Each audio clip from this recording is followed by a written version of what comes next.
Important update about YouTube playlists. Hey everyone. We've received many messages asking why our YouTube playlists aren't showing up. Do we create YouTube playlists? Yes, we absolutely do. So why can't you see them? Honestly, we're not sure.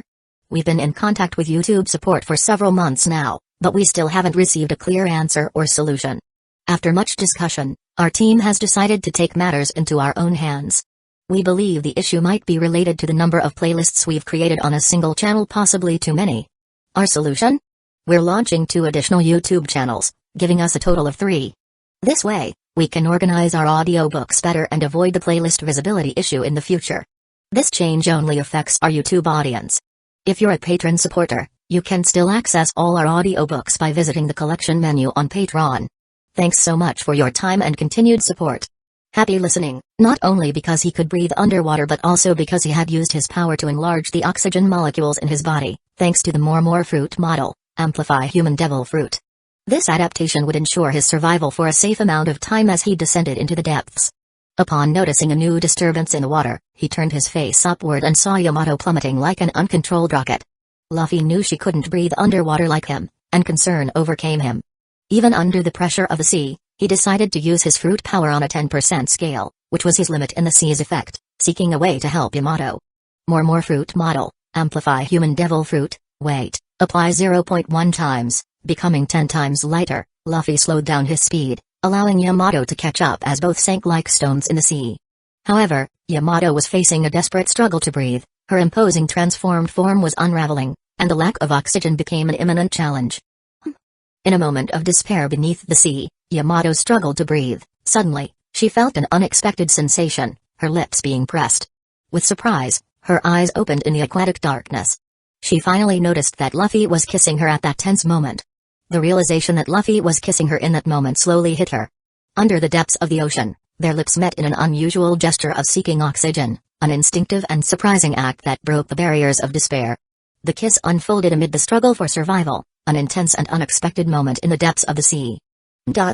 She blushed intensely like a pepper when she realized what was happening, but quickly noticed that seawater in her throat was being sucked by Luffy.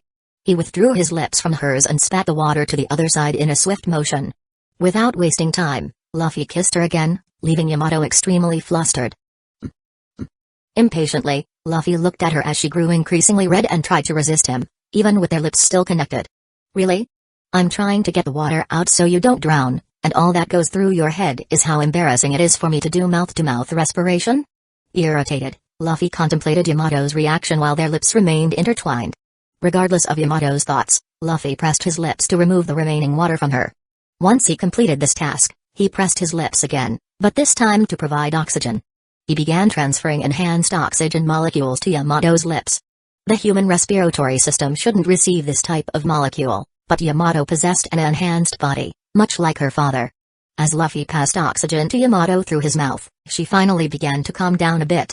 Despite the extreme embarrassment Yamato felt, given the context, she calmed down upon realizing oxygen flowing from Luffy's lips to hers, providing a welcome relief to her lungs.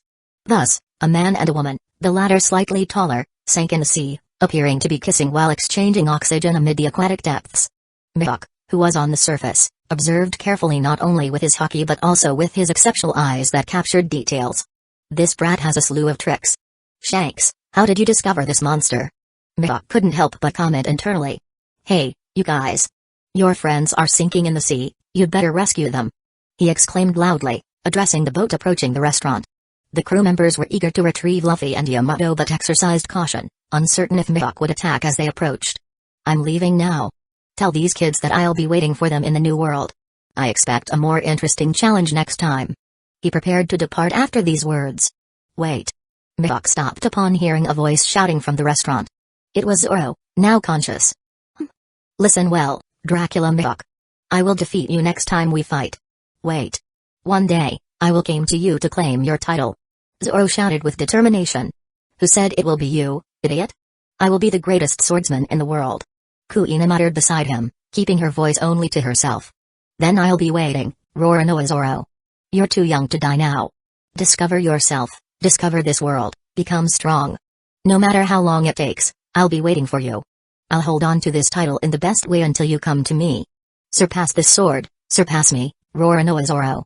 Mihawk spoke eloquently and departed again. "You bet I will," Zoro shouted in response. Everyone was surprised by these words, and a moment of silence took over the atmosphere as they watched Mihawk distance himself from the ship and return to the Grand Line. "That was inspiring," Yisaku murmured. "Hey, Luffy and Yamato are still in the water," Nami suddenly exclaimed, remembering their friends. "They're fruit users, so they can die," Zeph said. Shirahoshi quickly prepared to dive into the water, but a shadow appeared in front of her. "Leave it to me." Raja spat out her cigarette and jumped directly into the sea. It didn't take her long to find the two. Her legs swam quickly as she approached. They seemed to be fine. "But why are they kissing?" Shirahoshi exclaimed, surprised. "Damn it, Luffy, you're the kind of man who takes advantage of women," she growled as she approached them. In anger, she interrupted the kiss, grabbing both and swimming quickly to the surface. It didn't take long for them to reach the ship's deck. "Ha ha ha ha. That was amazing," Luffy said, referring to the fight. "I enjoyed it too. It was good," Yamato said, quite embarrassed, unable to face Luffy, not realizing he was referring to something else. "Huh? You horny couple, you were dying and wanted to kiss at the bottom of the sea," Raja shouted, hearing these comments. Soon, everyone surrounded the two. "Are you guys okay?" Usopp asked quickly. "We are. My injuries will heal quickly, but Yamato will take some time," Luffy said and turned his gaze to the place where they had fought before falling into the water. "Where's Mihawk?" Luffy asked, seeing only some ice debris in the water, with no sign of the swordsman. He laughed. He said he would wait for a better challenge next time. Kuina said, crossing her arms and wondering why Yamato seemed so embarrassed beside her. "Anyway, it was a great fight.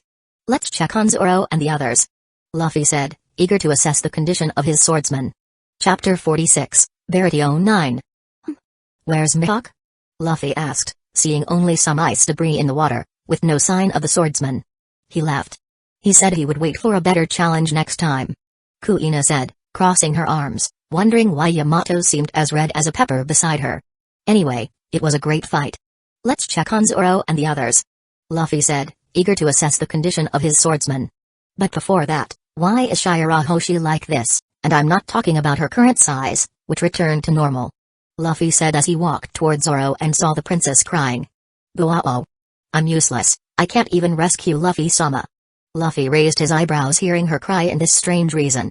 "She wanted to rescue you in the sea, but Reiju was faster, and as you can see, that seemed to upset her, telling herself that she doesn't help at all," Kuina explained beside him.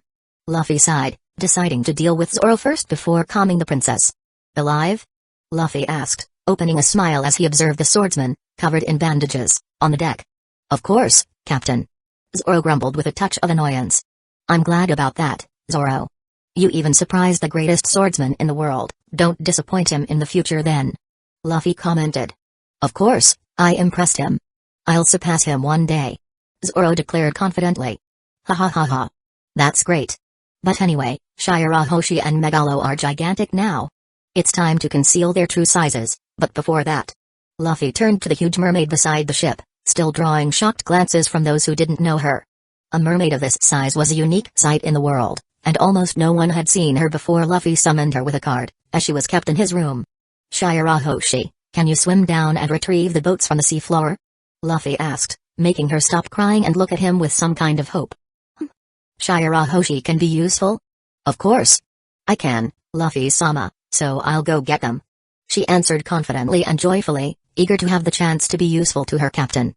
"Take Megalo along, I believe it might be quite heavy for you to do it alone, and do it one ship at a time," Luffy commented. Sharky. Sharky. Sharky." Megalo quickly confirmed his willingness to help. As Shirahoshi and Megalo dove into the water, creating a large amount of foam, Luffy turned back to the restaurant. Besides his crew, only Zeph and Mihawk's employees had the chance to witness the true form of the mermaid princess. Krieg was dead, and Jin, present at the scene, had fainted when the impact of Yamato and Mihawk's attacks collided, causing him to recoil and hit his head on one of the walls. "I hope there won't be rumors of a giant mermaid on my ship after I leave here," Luffy said in front of Zeph and the others, but everyone understood the implied threat in his words. "How dare you threaten us?" Patty shouted angrily at Luffy. "Quiet, Patty. The boy has his reasons for that. Mermaids are not seen frequently on the surface of the sea, especially one of this size, and disclosing this information would certainly bring many problems. But don't worry, kid, among my employees, Not a word about what they saw today will be spoken. Zeph spoke frankly to Luffy, who nodded satisfied. That's good. I care about my comrades. Luffy declared calmly. I hope you'll take care of the smelly brat here in the same way. Zeph said, pointing to Rachel, who was a bit wet after rescuing Luffy and Yamato. I never said I was leaving, old man. She shouted back angrily. Of course, I'll never allow my cook to be harmed. Luffy replied to Zeph as if it were the most obvious thing. I didn't say I wouldn't go with you anywhere. Rachel shouted even more furiously, being ignored. That's good, then I'll leave her in your hands. I hope she won't cause too much trouble. Old man. Don't worry, you'll receive news about her soon. It won't be long before she's in the newspapers. You. Some people looked admirably at this scene. Brother Luffy knows how to recruit someone. Johnny and Yozaku shouted with admiration, watching the scene. That's not how you invite someone. Nami shouted, giving 2 punches to each of the idiotic bounty hunters, who fell unconscious to the ground right after. Meanwhile, elsewhere on the deck. Yamato, pull yourself together. Kuina said to Yamato, who was still in a corner with a red face. It's just that. It was my first kiss. She said embarrassed. What the hell happened down there? Kuina exclaimed. Abrutso's people gimigon skorki besoncha tamaganiolot hankariums, Nikope is a iajihikagri future. The strange woman said. I agree, dear. Said her husband beside her. Ow. Are you also wondering what's happening with them, Chao Chu? It doesn't even seem like they had some inhuman fights just moments ago. Usopp said, lost. Everything seemed to be returning to normal for these strange people, interacting with each other with their different personalities. Boom. At that moment, the water suddenly rose with Shirahoshi and Megalo bringing the marine boat from the seafloor in front of the restaurant. She descended again and brought up the poor old Going Merry, now named Black Pearl, despite having the same appearance. Let's drain the water from the ships first to continue our journey. Luffy declared as soon as he saw the ship. My clothes. Nami couldn't help but complain since her wardrobe was covered in water at that moment. Luffy just nodded but noticed something looking around amid various debris from Dom Krieg's old battleship. You guys are in charge of cleaning the water. Unfortunately, I can't use my powers for that, so I'll delegate this task to you. Meanwhile, I'll hunt down the remaining Krieg pirates. Lami should be here soon, and we'll make sure she brings more money with Krieg and his gang. Luffy said, smiling. Yes. Nami couldn't help but swap her bad mood for enthusiasm, displaying large sparkling $sign eyes. You take care of getting the water out of the boat, I'll deal with the pirates, then. Luffy determined because he was the only one capable of performing such a task by flying. Without wasting time, his wings and hair grew, and in the next moment, he disappeared, utilizing the 30 times greater speed provided by the More Fruit model, Amplify Human Devil Fruit. Luffy flew towards the scattered wreckage in the sea around the area, where Krieg's lackeys still awaited news from their captain, unaware that he had been dead all along. Some were beginning to suspect it and tried to flee to avoid further trouble, but Luffy surprised them quickly, capturing them before they could react. He turned them into miniatures and placed them inside a cage that he quickly improvised in the restaurant. Ah! Cal disappeared. What's happening? Screams were heard, and pirates vanished one after another, leaving the place in silence. It didn't take long for Luffy to catch everyone, and he returned to the restaurant, putting Jin with Krieg's body together. As soon as he did that, he went to Shirahoshi and Megalo, returning them to their reduced sizes. Once he finished, everyone else seemed to have finished draining the accumulated water inside the marine ship. When Luffy regrouped with his crew, Zeph approached them. Today seemed like a very strange day, but I'm glad we're still alive, even after everything we've seen. Come, I believe you want to eat a bit and rest before continuing your journey. Our restaurant will provide some meals on the house, especially because we wouldn't know what would happen if you hadn't shown up. Zeph announced as things seemed to have calmed down for Luffy and the others. We won't reject your kindness, then. Luffy declared shamelessly, as he was quite hungry after fighting so much, especially since his stamina, after using the regeneration of the econs, consumed most of his strength. He entered, and everyone followed him back into the restaurant. Luffy didn't even care about being delicate because he had almost died a while ago. All he wanted was to eat and drink freely to replenish his energy thanks to Zeph's kindness. Luffy, do you think that cook will go with us? Usopp passed next to him as they returned to the routine of eating a lot like before, but unlike before, all these dishes were free. Haha, of course, I don't even plan on leaving until she leaves with us. Luffy said, earning a skeptical look from some of the group who didn't believe Rachel would leave with them. Meanwhile, in the kitchen. Rachel, you brat, your crew is eating too much. Zeph complained, beginning to regret proposing something like this since the losses were enormous now.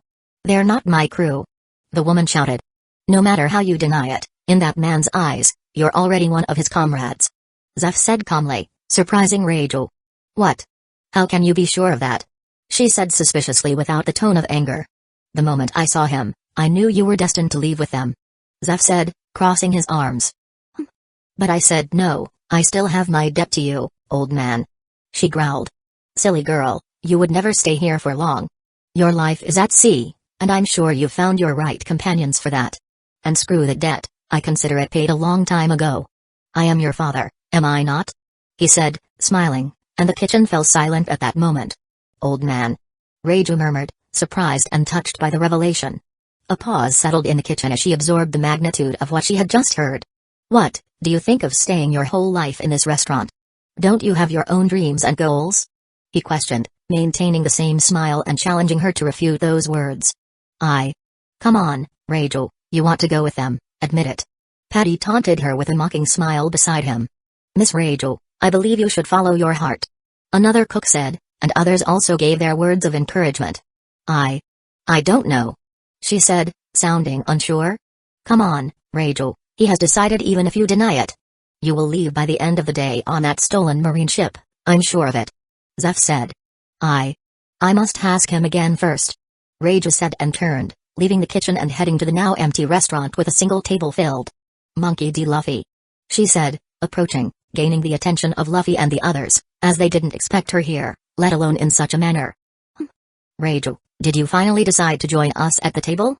It's pouring with you in the kitchen while we're all gathered here, eating," Luffy declared with a smile. "Let me ask. Do you really want me to go with you? Do you really want me as your comrade and the cook of your ship?" she asked with a serious tone. Luffy stared at her after those words, and his smile grew even wider.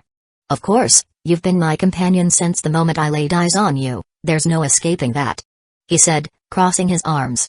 "All right, I'll go with you, but I have my own goals. I hope you don't expect me to accomplish them. I'll talk about them later," she said with the same serious tone and continued. "Now, I'll finish my things and see with the old man what I still need to do before boarding with you." Before Luffy could speak, she turned and walked away from them. "He really did it," Nami said with unbelievable eyes. "Luffy-sama is very charismatic," Shirahoshi celebrated. "There's no way that's just charisma," Kuina complained. "But brother Luffy is so cool," the bounty hunters shouted with shining eyes. "TSK," Zoro grunted. "This is unexpected," Usopp murmured. "I always knew she was our future cook, so it was just a matter of time until she accepted my invitation," Luffy declared, not caring about the suspicious looks he was getting. Chapter 47, Mysterious Island 1. Somewhere at sea, East Blue. "Alright, I'll go with you guys, but I have my own objectives. I hope you don't expect me to fulfill them. I'll talk about them later," Raju said with the same serious tone and continued speaking. "Now, I'll finish up my things and check with the old man about what I still need to do before boarding with you." Before Luffy could even speak, she turned around and walked away from them. "System, crew, Raju has joined as a member of your crew, he really did it," Nami said with unbelieving eyes. "Luffy-sama is so charismatic," Shirahoshi celebrated.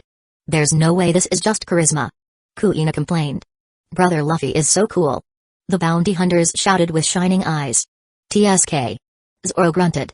"This is unexpected," Usopp muttered.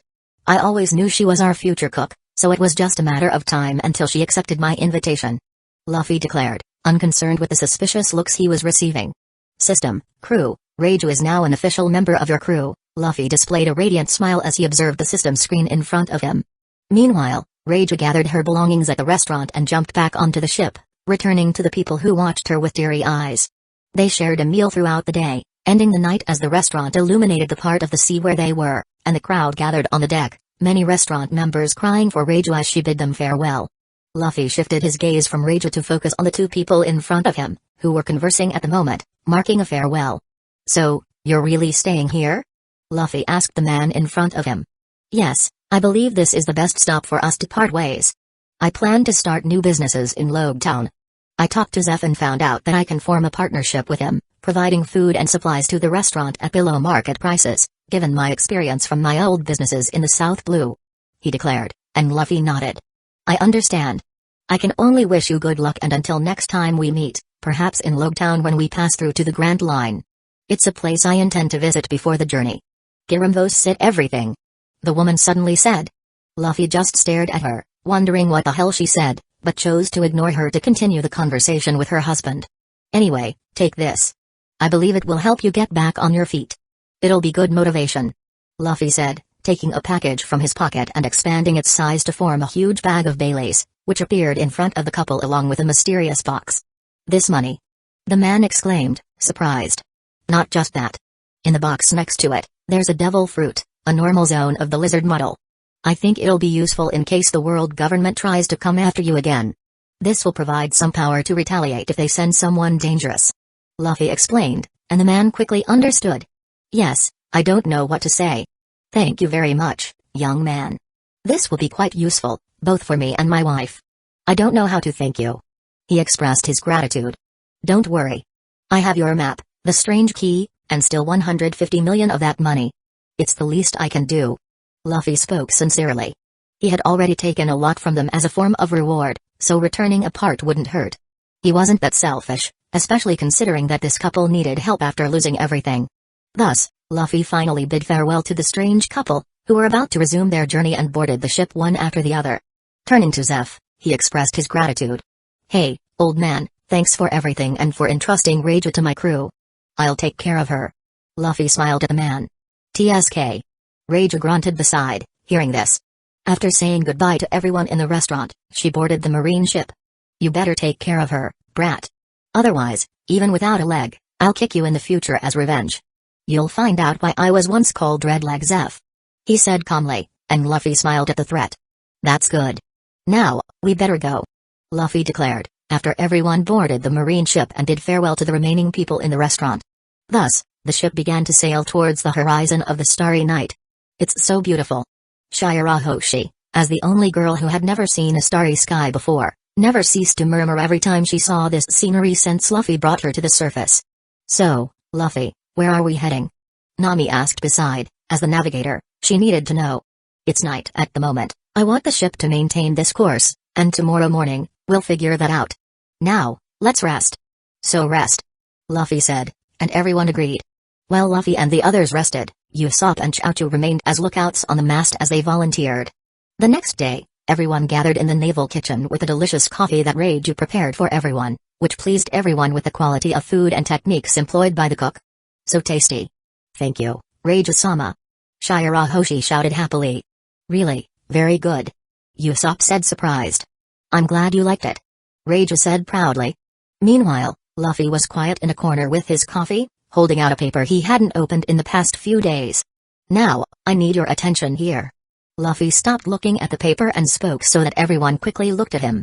First, my initial plans were to go to Kokoyasi Islands, get Arlong, as he is the last member among the major pirates of this sea.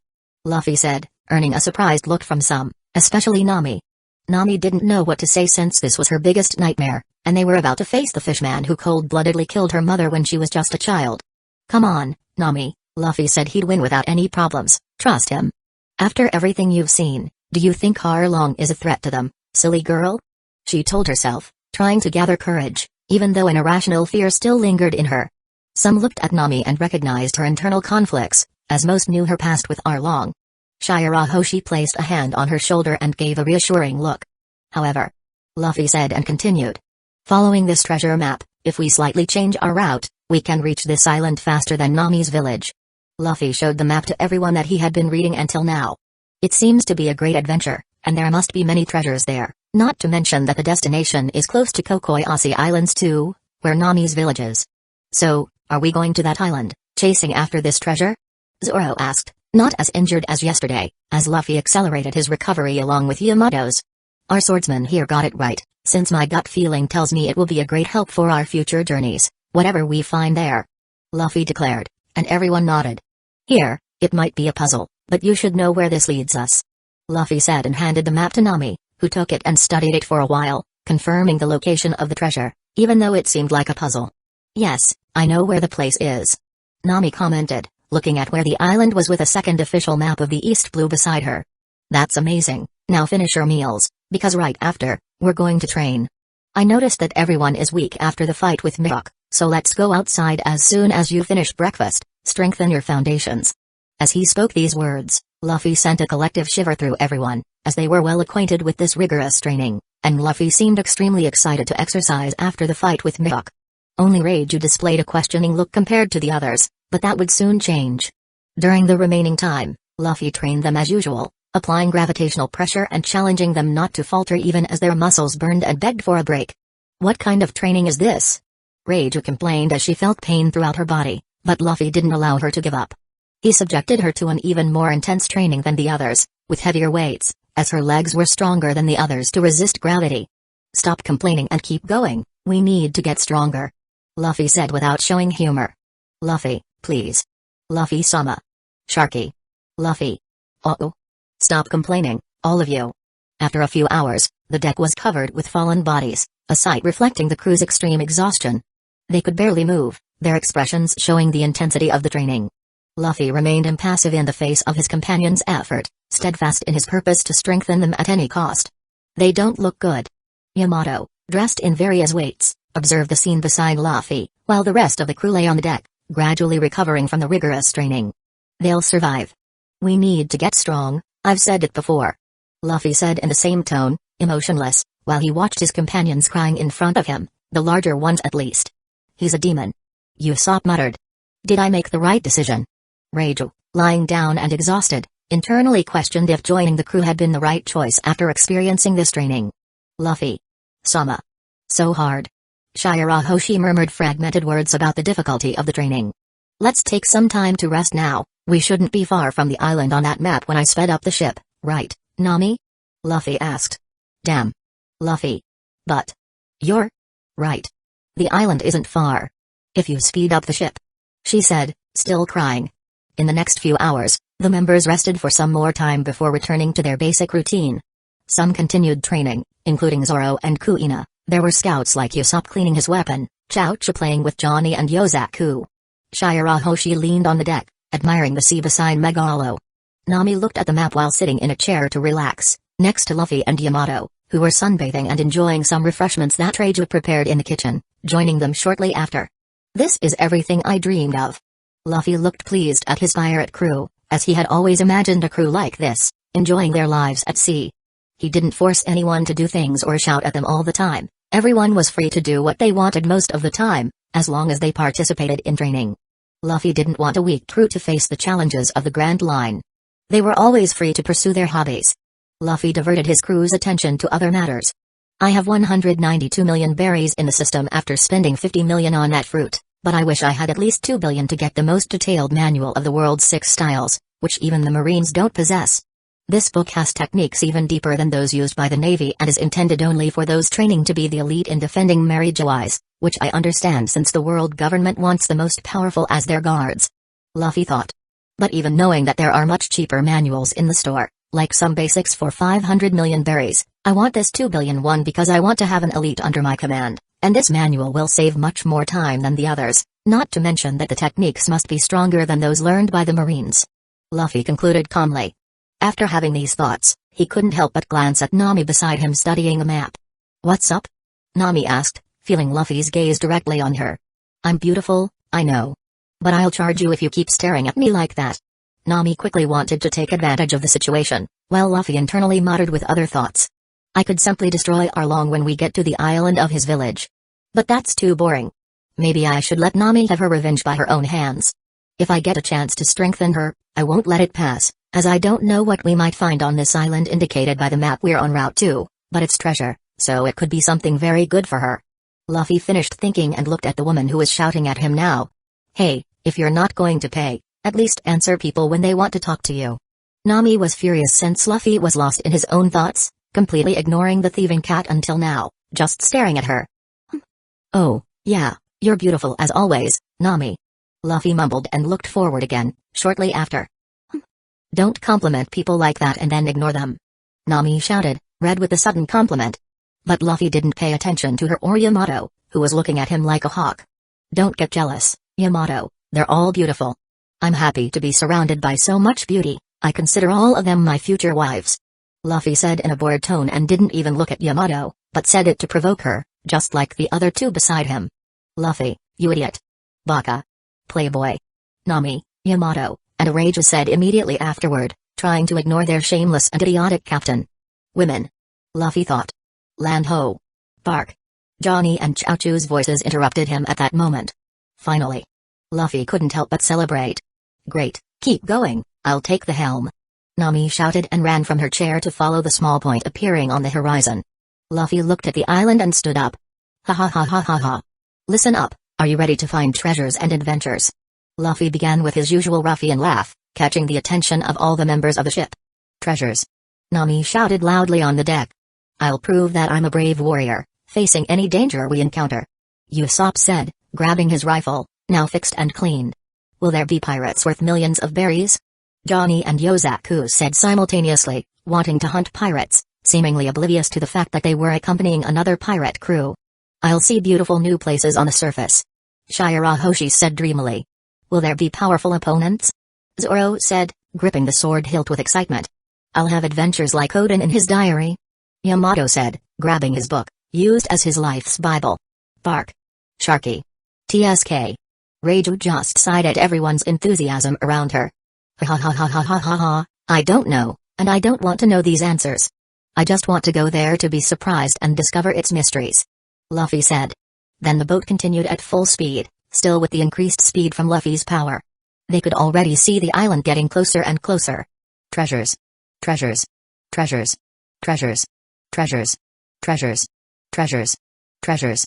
While Nami, Yamato, Usopp, Johnny, and Yozaku sang these words suddenly with excitement, seeing the island approaching, Luffy held the key he took from the Cypher Pol 5 agent member, hoping to find great treasures like his friends but remained silent instead of shouting like an idiot.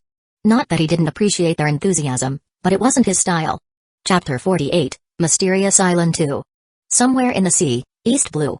On a small island, with only a dozen kilometers in length, characterized by dense vegetation seemingly uninhabitable by humans, a medium-sized marine boat approached the coast. As it cut through the beach, the vessel sprayed sand in all directions, and, upon completing its trajectory, it stopped, dropping a plank onto the beach. 9 individuals, each with unique characteristics, and 2 animals promptly disembarked. Luffy dismissed the concern of securing the ship at that moment. After all, it was a deserted island. He left the vessel anchored on the coast and, along with his eclectic crew, prepared to explore the mysteries of the unknown island. The island isn't that impressive. Zoro spoke, seeing that the place was only comprised of forests. Let's explore. According to the map, there's a ruin on the site with the entrance that this key fits. So, I want us to split up to find these ruins. Now that everyone has Vivre cards from everyone, we can meet up later. If you find what we're looking for, come to me. Even if you don't find anything, we'll regroup as well. Luffy said, and the crew split into 3 groups right after that, using a set of sticks that Luffy brought. Those who drew a stick from the pot would identify its color when pulling it out. Shirahoshi and Nami, known for their tendency to fear, expressed immediate joy when they realized that their sticks matched Luffy's, who was accompanied by Megalo, his faithful shark partner. The team was divided into 3 distinct groups. Luffy, Nami, Shirahoshi, and Megalo would head to the center of the island, while Yamato, Usopp, Chaochu, and Reiju would explore the west coast.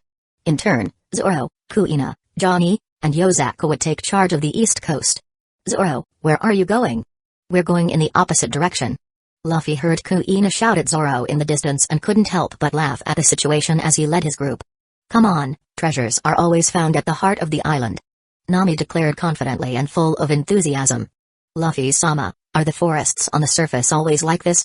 Shirahoshi approached Luffy and clung to his back as she asked. It's relative, princess. It depends on the region's climate. In this sea, forests like these are common. In other places, vegetation and flora can change completely depending on the local atmosphere. However, I believe the inhabitants of this island might be a bit different from what you've seen. Considering the traces left by wildlife around, I wouldn't be surprised if we encounter some giant beasts here. Luffy explained, observing the tracks around that were much more devastating than those left by common animals. Giant beasts? Sharky. His group was startled by these words. What are you saying, Megalo? You're a giant too. Luffy scoffed at the clueless shark, not fully understanding what he was saying but understanding the shark's exaggerated reaction. Sharky.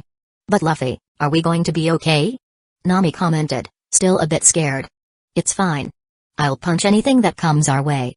Luffy said confidently, earning a relieved look from his companions. So, they continued to walk calmly toward the center of the island, following the trails left by the giant animals. Luffy wasn't too concerned. After all, they were in East Blue, a sea known for its less powerful threats, and the beasts should reflect that. On the other side of the forest, Kuina led her group on the east side. "Sister Kuina," Yozaku nervously said as they walked through the forest. "What is it?" Kuina asked, raising an eyebrow. "About Brother Zoro." He hesitated. "What happened to Zoro?" Kuina asked suspiciously. "He disappeared." Johnny answered for his partner, equally nervous. Kuina looked back and realized that only the trio remained at that moment. "Zoro. That damn mosshead. He managed to get lost on his own." Kuina shouted, frustrated with her friend, who seemed not to have abandoned his old bad habits. Back in the center of the forest, Sharky. Megalo seemed happy as he devoured some fruits found along the way until he drifted away from the group and bumped his head into some strange fur without realizing it. Sharky. Sharky. Luffy walked with bored eyes. Nami by his side searched for any signs of valuable objects along the way, while Shirahoshi still hung on his back, arms wrapped around Luffy's neck, wagging her tail and admiring the surroundings. Sharky. Suddenly, the whole trio turned to a shout from Megalo coming from one side of the woods. "Megalo? What a stench!" Nami complained as soon as she smelled the shark, putting her hand on her nose the next moment, just like all the companions. "Megalo. What happened to you? Why do you smell so bad?" Shirahoshi couldn't help but worry about her friend. "Sharky, Sharky, Sharky." Megalo spoke anxiously while pointing to the forest path he came from. "A strange beast?" Shirahoshi said, horrified. "Footprint, footprint, footprint, footprint." Everyone turned to the noise of heavy footsteps approaching with each moment. The expression of horror showed on everyone's face when they saw the 5-meter beast with black and white fur emerge from behind the trees. Even Luffy had his confident face shaken by this beast at that moment. A few moments later. "Keep running!" Nami shouted, desperate. "Luffy-sama, it's catching up to us, hurry!" Shirahoshi cried. "Sharky!" exclaimed while crying too. "Megalo, you stink!" Luffy complained. In the forest, on an open path, a tattooed man ran quickly, holding a girl with orange hair with one arm around her waist and a shark with the other arm, while a mermaid was hanging on his neck, clinging tightly. "Faster, faster!" Nami yelled, with tear-filled eyes, covering her nose due to the smell trapped in Megalo. As they ran, a giant beast chased them. It wasn't a common animal, it was a massive skunk. The beast chasing them was an imposing giant skunk. Its long black and white fur added a touch of ferocity to its figure, contrasting with its massive structure. The incredibly muscular hind legs propelled the animal with surprising agility, while the front legs were armed with sharp claws, ready to attack. Every move of the skunk emanated a sense of wild power, and its eyes, intensely focused on the fleeing group, revealed a fierce determination. The sound of its heavy footsteps echoed through the forest, creating an atmosphere of tension and urgency. But what terrified them the most wasn't the imposing figure of the beast, but the nauseating odor it exuded. The smell, a mixture of wild aroma, damp earth, and the essence of the skunk itself, enveloped the air with an almost unbearable intensity. Each breath became a challenge in the face of the stench spreading rapidly through the atmosphere. As they desperately fled, the group's consciousness was constantly invaded by Megalo's pungent odor, and no one wanted to be in that state, making the situation even more comical. Nami, Shirahoshi, and even the contaminated Megalo, who normally swam in the depths of the ocean, couldn't bear the overwhelming odor impregnating their nostrils. Luffy and the group ran to escape the beast, as no one wanted to confront it. The animal pursued them angrily, as Megalo had awakened it from its sleep in a clearing. "Boo! Ha ha ha ha ha ha ha!" Luffy burst into laughter as he continued to run. The situation, for him, was simply hilarious. Although he was fully confident that he could defeat the beast, he preferred to avoid the confrontation to avoid being impregnated with the peculiar smell of the skunk. Thus, he chose to accompany his companions in the frenzied run, keeping a safe distance from the smelly creature. The skunk's speed was remarkable, and if it were any other human, it would have surely caught up with him by now. However, Luffy, with his superhuman strength, managed to stay ahead of the animal, seizing the opportunity to test the limits of his agility and dexterity. In his mind, he pondered the possibility of using his fruit powers to increase speed even more, but decided to challenge the natural abilities of his body at that moment. Having fun with his companion's desperation, Luffy skillfully managed the situation, taking advantage of the frenzied run to enhance his physical abilities. The only exception was Megalo, whose stench had become an uncomfortable gorg next to the Straw Hat Captain. "Well, that was fun. Now, let's get out of here. Hold on tight," Luffy announced, and immediately transformed, his wings sprouting between his back. Shirahoshi, who clung to him firmly, was lifted as he leaned, and in the next instant, began to fly upwards, through the treetops. Ah! Ah! Sharky! The trio couldn't contain their surprise at the sudden flight. You could fly all along. Why didn't you do that before? Nami complained immediately upon realizing Luffy's ability. It was fun, wasn't it? Ha ha ha ha. Luffy responded, laughing without caring about the companions' reactions. Now that we're here, it seemed fun. Mr. Skunk is quite frustrated. Shirahoshi began to laugh too. ROR. The skunk seemed visibly frustrated in the forest, watching its prey disappear among the trees and then fly into the sky. Well, I can't say it wasn't funny to escape like that, but it scared me. Nami spoke grumpily but soon opened a smile. Sharky. Megalo was the only one not excited or having fun, as he still stank. Well, let's fly a bit. It's hard to find a place with dense vegetation, but if there's a river, I can find it. Luffy said as he flew over the center of the island. As soon as Luffy saw an opening in the trees due to a stream in the forest, he went towards it with his companions. Meanwhile, Zoro was walking calmly through the forests. Where is everyone? Zoro finally asked, realizing he was alone, looking around, searching for his companions who were with him until a moment ago. They got lost, I'm not surprised. Zoro grumbled. Well, let's find them. He said again, following the path to try to find his friends again. Zoro continued to walk until he came across some strange structures. What a strange place. Zoro commented to himself, looking at a pillar with a strangely shaped hole on a door just behind it. I guess they're not around here.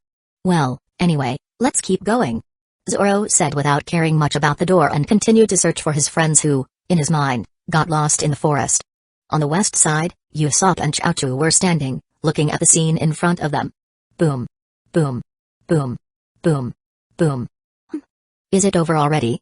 Yamato asked, putting her Kanabo on her shoulder and looking at the scene in front of her. It seems so. Reiju said, kicking her last opponent. In front of them, there was a pile of bodies with giant beasts knocked out, one on top of the other. Oh. Chaochu emitted a small sound, seeing this scene. It seems we are useless, Chaochu.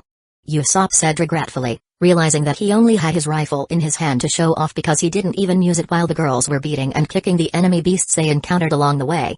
How boring, we found nothing but beasts on the way. Yamato said in a monotonous tone. I think we better go back to find the others. There's nothing here besides wildlife. Reiju said as she lit a cigarette. After that, the group decided to find Luffy using his captain's Vivre card, which pointed that he was in the middle of the forest. Meanwhile, in another place. That's strange, I'm sure they came this way. Zoro muttered. Some time later, Zoro came across his companions while exploring the path through the forest. You guys? Zoro expressed surprise, his eyes widening as he recognized the familiar faces. Zoro! Usopp exclaimed, his jaw dropping slightly, surprised to find Zoro alone in this part of the forest. Yamato, Reiju, Usopp, and Chaochu looked at him with expressions of disbelief. You're asking if it's us who got lost? Usopp shouted with a comical face, widening his eyes and making an exaggerated grimace. We're in the west part, it's you who got lost here. Reiju said calmly, releasing a cloud of smoke from her cigarette, with a disapproving look. We're in the west? Zoro was surprised by this, his eyes showing disbelief, as he was sure he was in the east. Where are the others? Yamato asked, noticing that he was alone. They got lost, so I'm looking for them, declared the swordsman.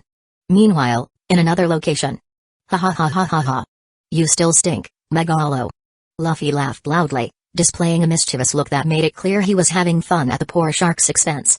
In front of him, Shirahoshi desperately tried to scrub Megalo with soap and sponge, items hastily acquired by Luffy at a nearby store to help them. Don't laugh, Luffy-sama, he's hurt.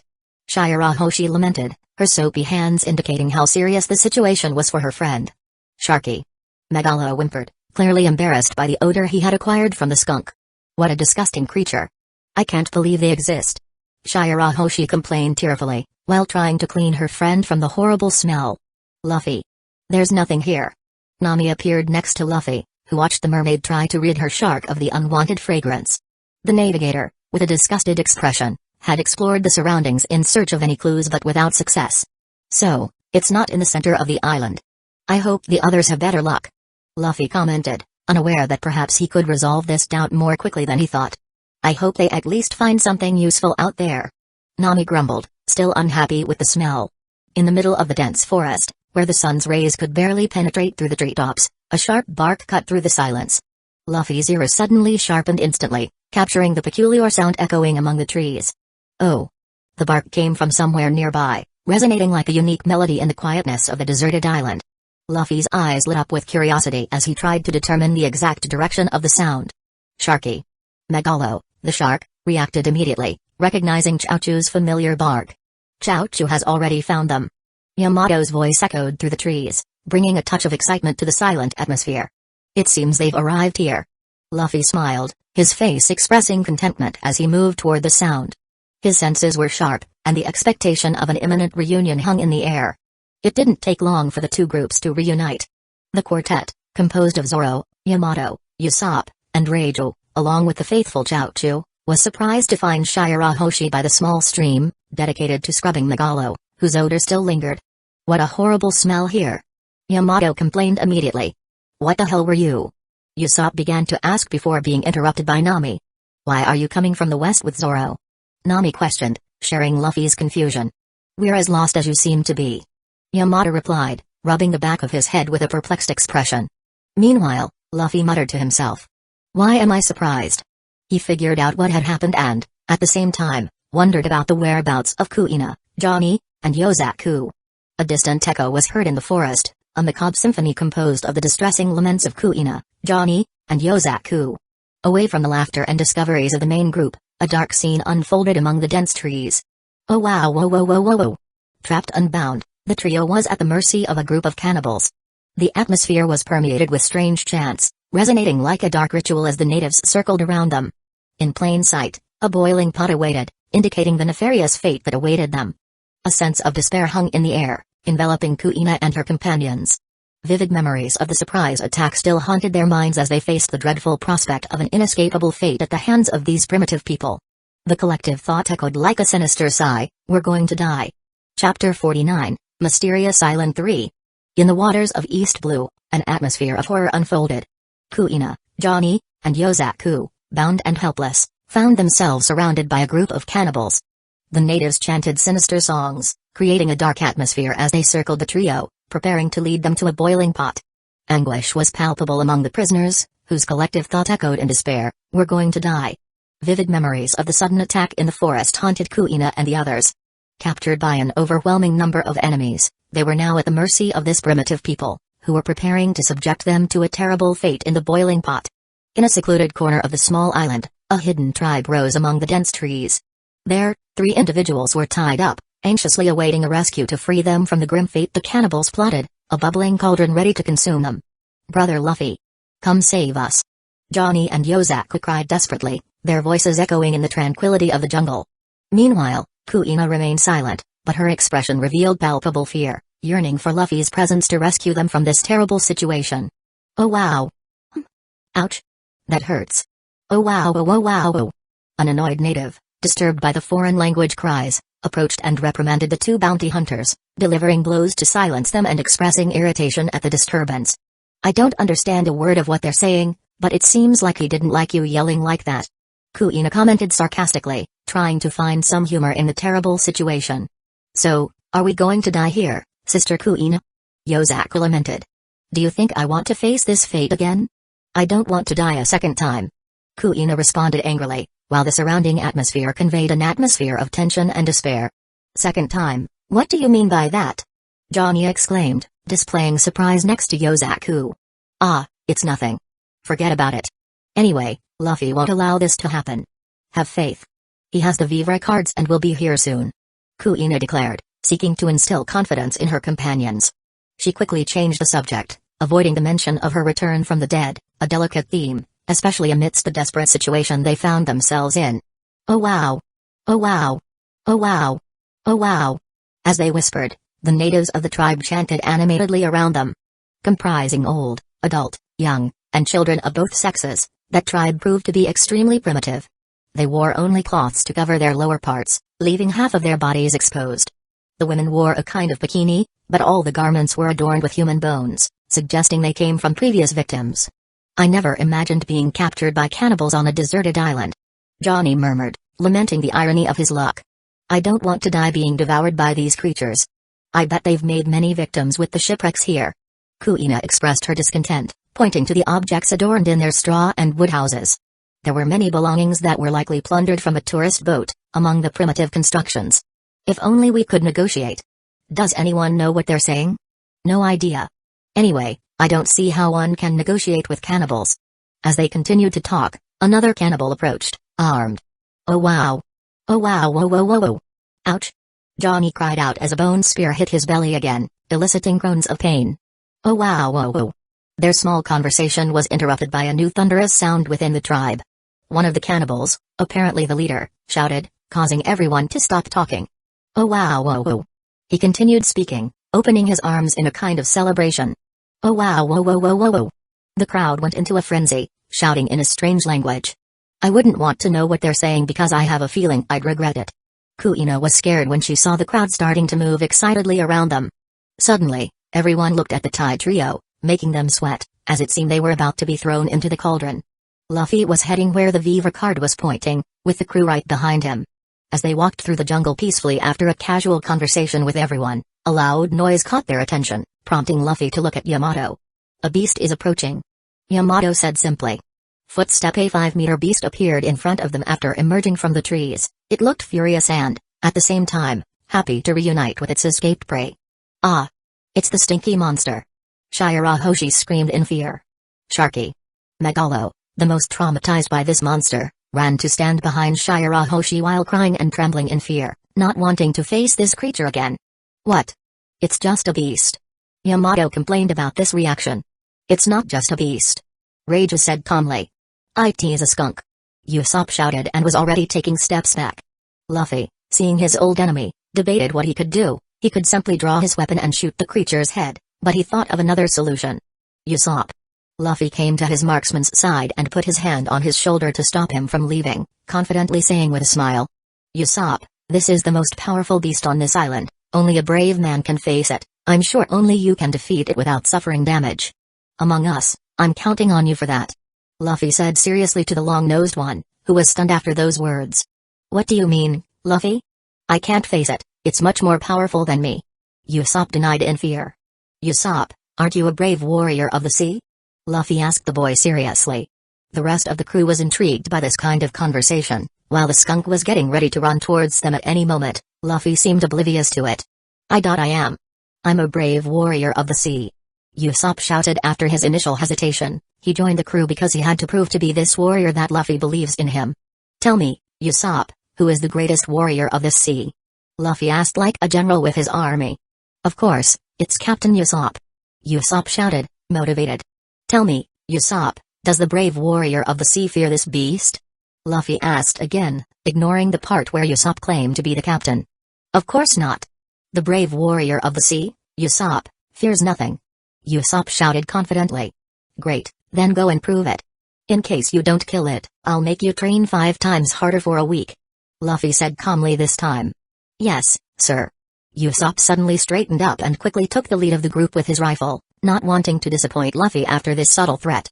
What the hell is happening here? Everyone else in the crew had this thought as they looked at the scene with raised eyebrows. Usopp, your rifle won't penetrate the animal's skin, you have to find a weak point. You know there's only one part of its body for you to defeat it, right? Luffy said as he watched Usopp grab his weapon and position himself to shoot. The head would be its weakest point and an easy victory, and the eyes are a more vulnerable part. Usopp said with a bit of confidence, as he didn't want Luffy's training and spoke about what he had learned during all his infernal time training since Syrup Village. Luffy made him read beyond the weapons manual he handed him, he made him study anatomy not only of humans but also animals. Exactly, but it's not enough just to hit the eye since your goal is the brain. From this angle, you'll never hit it. What are you going to do, Usopp? Luffy asked, crossing his arms, waiting for a good answer. Everyone in the crew looked at the scene with great interest. Should I change the angle then? Usopp said, already aiming with his rifle and loading a special bullet into the weapon cartridge. Footstep, footstep, footstep, footstep. The skunk started running toward the group while Usopp calmly aimed at the beast. He's coming. Shirahoshi shouted with an even more frightened Megalo on her back. Focus, Usopp, you can do it. Luffy encouraged him quietly. Usopp cleared his mind and waited for the beast to reach a strategic point. Surveying the environment in front of him, he devised a plan. Once the beast reached the position he wanted, Usopp moved the sight of his weapon and pulled the trigger. Bang! The special bullet didn't go directly into the beast but towards its side, where it ricocheted off a rock and went towards the beast faster than it could react, hitting its eye and penetrating its head at an angle that reached its brain. The beast didn't even feel its death, as Usopp's weapon, despite not being able to penetrate the skin, was extremely advanced, so once inside the beast, it penetrated like a fish cutting through the water. Crack! The beast died mid-sprint, collapsing to the ground and breaking it as it slowed down until it came to a stop. "You did it," Luffy said with a satisfied smile. "I did it." Not even Usopp believed it but sighed in relief for not having to go through an even heavier training with Luffy. "That was a beautiful shot," Reiju commented. "Incredible, he hit the rock and then the animal." Yamato was amazed at the skill. "TSK." Zoro huffed, expecting to fight the animal, even knowing it might stink. I won? Of course, I did. I'm Usopp, commander of 8 million soldiers." The boy quickly began to inflate his ego as he showed off to the crew. Yamato suddenly frowned. ROR. In the midst of Usopp's celebration, another giant skunk emerged from the forest behind Usopp. While he bragged to the crew, he would have been lost at this moment without some help, but Luffy quickly drew his pistol from the holster and raised it, aiming at the beast. Bang! Boom! Unlike Usopp's weapon, Luffy didn't use a bullet, only his power with purple flames. The shot tore through and burned the air as soon as it hit the head of the animal, which was 5 meters away, almost catching Usopp off guard. The entire area where the bullet hit exploded, leaving only the animal with its body from the neck down. Crack! Ah! Usopp was startled by this sudden scene. The dead animal stopped on its hind legs, making it look like a rabbit frozen in that moment. "Never let your guard down, Usopp. It can cost you your life. But don't worry, I'll increase your training so you can always remember that," Luffy commented calmly. "No." Hearing this, Usopp snapped out of his frightened state and cried at those words. "Ha ha ha ha." Yamato laughed at the situation. "Anyway, I want the carcasses." "Reiju, can you prepare skunks?" Luffy said and asked the cook. "Yes, I can remove the part that makes the animal stink and turn it into delicious meat," Reiju said, and Luffy was happy because skunk meat has always been one of his favorites in his past life. With a small box, he took each dead animal and reduced its mass, handing them to Yamato, who would preserve them with her ice power until they reached the ship. Once finished, Luffy wanted to continue the path. "Now let's go after the others," Luffy said but stopped at that moment. In his hand, Kuina's Vivre card began to burn, leaving everyone stunned. "This," Yamato realized and nervously spoke. "Find me later," said Luffy, his wings appearing instantly before he disappeared, creating a crater in the ground due to the urgency of the situation. Boom! Luffy blasted the ground below him, disappearing into the trees in the air, leaving everyone astonished. He tore through the air quickly, following the direction of Kuina's Vivre card.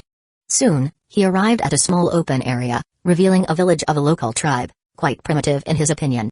However, he barely had time to consider this, as he flew at full speed toward the center of the village, where a crowd was gathering. Boom! He explosively landed in the middle of the group, raising dust and debris. The tribe, who was preparing to execute their prisoners, stopped in astonishment. The sudden explosion threw the crowd away, destroying a significant part of the village in the process. "Oh wow whoa whoa whoa! Oh wow whoa whoa! Ow! Oh wow whoa! Oh wow whoa whoa whoa whoa!" The natives panicked, interrupting the execution of the prisoners and waiting for the dust to settle. They searched for enemies in the surroundings and within the explosion. Suddenly, as the dust clouds dissipated, a man emerged from the wreckage, flanked by the fallen bodies of the cannibal tribe warriors caught in the impact. Kuina and the others finally seemed relieved to recognize him, while the natives felt a shiver run down their spines at the sight of Luffy. This man didn't even care about stepping on the dead bodies, displaying a frightening expression, his eyes burning with fury. Luffy's wrath transcended any known limit. His normally calm countenance was now overshadowed by a storm of anger. His eyes, sparkling with intensity, reflected the incandescent fury burning within him. The mere thought of his comrade almost losing his life at the hands of cannibals was the catalyst for this overwhelming rage. Every step Luffy took was imbued with fierce determination, a silent promise of justice echoing throughout the village. Since arriving in this world, he had never been so enraged, ready to unleash an unstoppable force against any threat that stood in his way. Chapter 50, Mysterious Island 4. Oh wow whoa whoa whoa whoa. All the natives panicked, halting the execution of prisoners and waiting for the dust to settle, scanning for enemies nearby or within the explosion. Suddenly, as the dust clouds cleared, a man was seen amidst the wreckage and some bodies of the cannibal tribe warriors.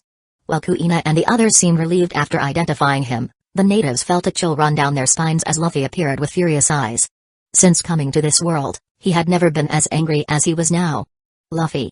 The trio, on the verge of falling into the boiling cauldron in a trance pushed by the cannibals, shouted upon realizing that Luffy caused the explosion. Luffy. Kuina couldn't help but murmur again, now looking at the expression of fury on the man with the straw hat's face, a sight she had never seen before, and even she felt a fear in her heart. Oh wow, whoa, whoa. One of the men from the tribe, the one who seemed to be the leader, suddenly brandished his spear at Luffy. Despite the gleam of fear in his eyes, he was still ready to face the man who fell from the sky. Ow! Oh wow! Ow! More and more members of the cannibal tribe assumed combat positions against Luffy, who continued to stare at them with the same furious expression, unaffected by being surrounded. You don't seem to speak my language.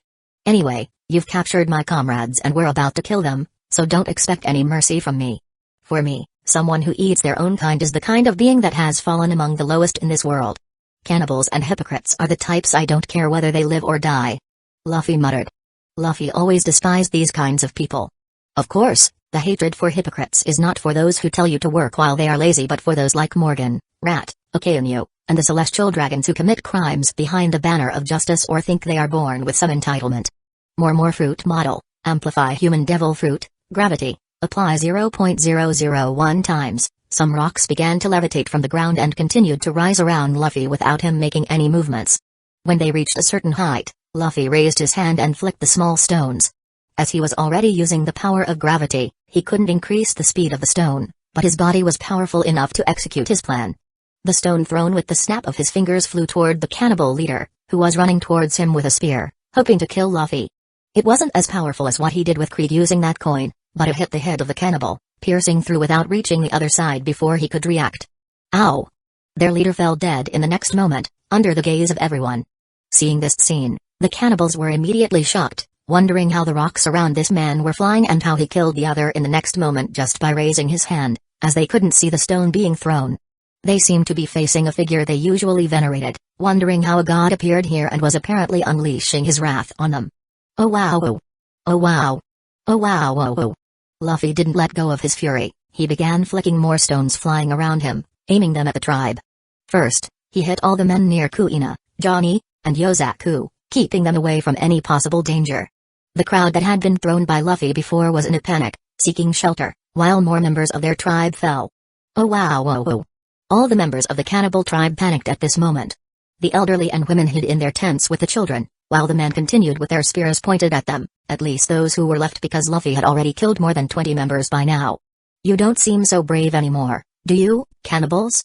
Luffy asked with indifference, not expecting any response from those who remained as he saw fear in their eyes. They all trembled in fear of Luffy, who started walking, and the stones fell to the ground after he cancelled his power. He declared that he wanted to settle this personally in hand-to-hand combat now. Don't worry, I'll kill all of you. Luffy said indifferently, walking toward the remaining members, who began stumbling backward. Luffy didn't care about their fear, he didn't care if he was a monster to them. All he wanted was to unleash his anger for almost losing his friends. Luffy. A hand suddenly stopped on Luffy's shoulder, making him halt at that moment. It was Yamato, who had just arrived but immediately learned about the entire situation. Luffy stopped because Yamato had a worried tone in her voice. Luffy, stop. There's no need to do this anymore, our friends are already safe. Yamato said, looking nervous and concerned. They were going to kill them. Why should I spare them? Luffy growled. Luffy, I know this isn't you. You've already saved our friends, there's no need to shed more blood. They might deserve it, but you are better than that. Yamato said, squeezing Luffy's shoulder. Luffy, you're the man I chose to follow. I don't want you to lose yourself and become a beast that only knows how to kill and kill. Yamato said, thinking of her father at that moment, the man who never fit that role, being that kind of beast that easily killed anyone for anything. Yamato didn't want Luffy to become like that bastard. Sigh, I guess you're right. Luffy sighed. Luffy looked at the remaining members of the tribe and then turned his gaze to his friends, who were freeing themselves from this situation as they moved away from that platform. I think we better go. Luffy murmured and turned with the others following him out of the tribe. No other cannibal approached them. The fear of seeing half of their tribe dead was too impactful for them to attempt anything more. Luffy looked at Kuina and the others approaching and decided to leave before anger got the better of him again, leading to a massacre. Sorry for this. I wasn't at my best. Luffy spoke calmly as they distanced themselves. He could see the fear in their eyes, It wasn't what he wanted to portray as a captain. He always wanted his crew to have nothing but confidence in him. I understand, Brother Luffy. I would have been extremely angry in your place too, Johnny said, trying to break the horrible mood. Luffy was about to change the subject but was interrupted by a new sound, which he welcomed as it would also change the atmosphere. We found you, Nami shouted from a considerable distance. They were running toward the group as fast as they could. Are you okay? The Vivre card indicated that you were going to die. Shirahoshi couldn't help but worry. We are. If Luffy hadn't arrived in time, I'm sure we would be getting cooked, Yozaku said regretfully. I still wonder how you guys managed to get lost, Zoro mocked. Pa. Zoro took 2 punches without being able to react and was on the ground in the next moment with purple eyes. How dare you say something like that? Kuina and Nami shouted angrily at the swordsman. I can't say I'm satisfied that Zoro distanced himself from them, but there's not much to say. Zoro will always be like that. I just have to be more careful, placing someone more reliable among the weaker ones. Luffy thought, not wanting to have this kind of situation in the future. Anyway, let's keep going. I doubt that tribe will come near us again, but we need to find the entrance to the key. Did anyone succeed in their search? Luffy asked everyone. Almost everyone shook their heads. Nothing. Just animals, cannibals, and trees. Almost everyone agreed with that, but Zoro suddenly spoke, surprising everyone. Could this place be an ancient ruin? Zoro asked calmly. What? You found it? You? Nami exclaimed incredulously. I don't know. I was looking for Kuina and the others when I found a strange pillar with a door behind it. On the pillar, there was a hole in the stone in the shape of a triangle. Zoro said, making Luffy open his eyes pleasantly as it was the shape of the key in his hands. Good job, Zoro. Can you tell me where you found this place? Luffy asked. Are you sure he's reliable? Reiju asked suspiciously, as this guy was quite clueless when it came to directions. I believe it's that way. Zoro ignored Reiju and thought, giving as an answer, pointing his finger in a direction in the forest. Great, everyone go the opposite way of where Zoro pointed. Luffy announced, making Zoro bewildered with this again. Hey, he said, but no one paid much attention. Now that they were following Luffy in that direction, he began to walk. It didn't take long. After clearing some paths through the dense forest and defeating some giant animals, they reached the pillar and the door described by Zoro. So, these are the ruins? Kuina asked. It seems so. Here, Luffy. The key should fit here.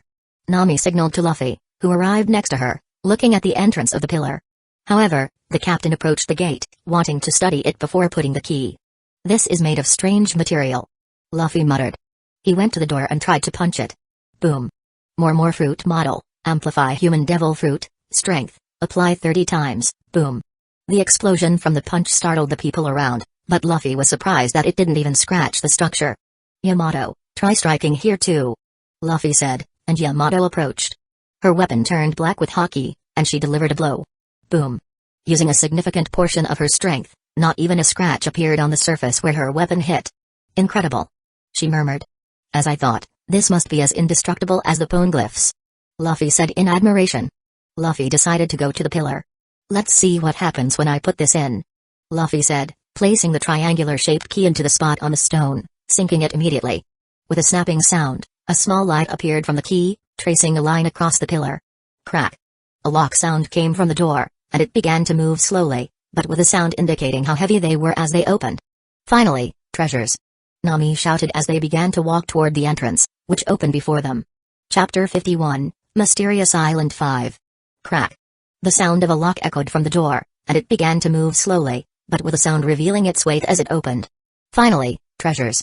Nami exclaimed as they started walking towards the entrance, unfolding in front of them.